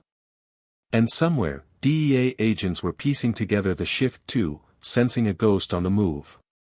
By dusk, he stood at the edge of a coastal overlook, watching waves crash against rocks far below. The horizon stretched wide, offering freedom, danger, and uncertainty all at once. He exhaled slowly. The ghost was no longer simply hiding. He was running for the first time in his life. And running meant he was still alive. Rumors spread faster than truth, and in the silence that followed his disappearance, the Ghost of Tijuana became more myth than man. People said he crossed the border. Others insisted he died in the desert. Some whispered he vanished into the ocean, swallowed by the waves he used to walk beside. No one knew. And in that uncertainty, legends were born. In dim cantinas, men spoke of a shadow who once slipped through cartel strongholds without leaving a single trace. They claimed he could walk past armed guards unnoticed, kill without a sound, and disappear as though he were smoke on the wind. Younger recruits repeated the tales with wide eyes, half frightened, half inspired. Detective Ramos, still haunted by the case, kept the old files locked in his drawer. Sometimes he reread them late at night, searching for something he missed. A partial fingerprint. A blurred camera frame. A rumor from a terrified informant. None of it added up, yet none of it faded either. The ghost lingered in his mind like an unanswered question. Even across the border, Agent Cordero couldn't forget him. Every clean, unexplained killing made her wonder, was he still out there, or had someone simply learned from him? Meanwhile, Elena waited quietly in her cafe. She didn't ask questions anymore. She didn't expect closure. She only kept the memory of him folded inside her heart, visiting it the way others visit old photographs. She believed he was alive. Not because anyone told her so, but because the silence he left behind felt too deliberate to be death. And in distant places, coastal towns, desert roads, mountain villages, strangers occasionally reported seeing a quiet man with watchful eyes. Maybe it was him. Maybe it wasn't. Maybe that was exactly what a ghost was meant to be. Time softened the sharp edges of his story, turning him from a man into a legend whispered across Tijuana. His name was never spoken, because no one knew it. His face was never confirmed, because no one saw it clearly. But his silence, his impossible precision, lived on. Cartel elders used him as a warning. The ghost never left mistakes, they'd say, forcing new recruits to train harder, move quieter, think twice. Others turned him into a symbol of fear, claiming he still watched from rooftops, punishing betrayal in the dead of night. But not all remembered him with fear. In small neighborhoods, mothers told children bedtime stories about a silent protector who punished the wicked. Street artists painted silhouettes of him dissolving into shadow. Some believed he was dead. Some insisted he would return when the city needed him. The truth didn't matter, the story did. Detective Ramos aged, but the case remained unsolved on his desk. Sometimes he'd hold the single partial print they once found and ask the empty room, "Where did you go?" He never expected an answer, but asking felt better than silence. Agent Cordero kept her own quiet obsession. When a distant crime scene showed signs of unusual cleanliness, her pulse quickened, only to fall again when she realized it wasn't him. Not his hand. Not his style. Just an imitation. He had become a legend so powerful that even killers tried to copy him. And Elena, she carried him differently. She didn't chase rumors or repeat stories. She simply kept his memory tucked inside her, a gentle ache behind her ribs. At night, she wondered if he ever thought of her. Wondered if he found peace somewhere the world couldn't follow. Some legends roar. His whispered. Far from Tijuana, where the air tasted of danger and memory, a quiet coastline became home to a man who no longer needed shadows. He lived in a small village where the days were shaped by tides, not violence. No one asked where he came from. No one cared about his past. And for the first time, he learned what it meant to breathe without watching every window. He worked with fishermen, repaired nets, fixed roofs, and walked the shore at dusk. The ocean soothed him, the same ocean he once imagined disappearing into. Here, he wasn't a ghost. He wasn't a legend. He was just a quiet man with tired eyes and steady hands. Sometimes, when the nights grew long and the waves whispered against the rocks, he thought of Elena. Her smile. Her warmth. The gentle way she had reached for him without fear. He never sent a message. Not because he didn't want to, but because love, real love, meant keeping her safe, far away from the shadows that once claimed him. Stories about him still traveled the world. Travelers spoke of a silent stranger seen near desert highways. A fisherman swore a man helped him during a storm. A motel clerk in Arizona mentioned a guest who disappeared before dawn, leaving the room spotless. He heard some of these tales and smiled quietly. Myths were safer than truth. At sunset, he often stood barefoot at the water's edge, letting the waves wash over his feet. He no longer listened for enemies. No longer prepared for orders. No longer allowed the past to define him. The legend lived on in Tijuana. But the man himself, he lived here, quietly, peacefully, finally free. The ghost had vanished. The human being remained.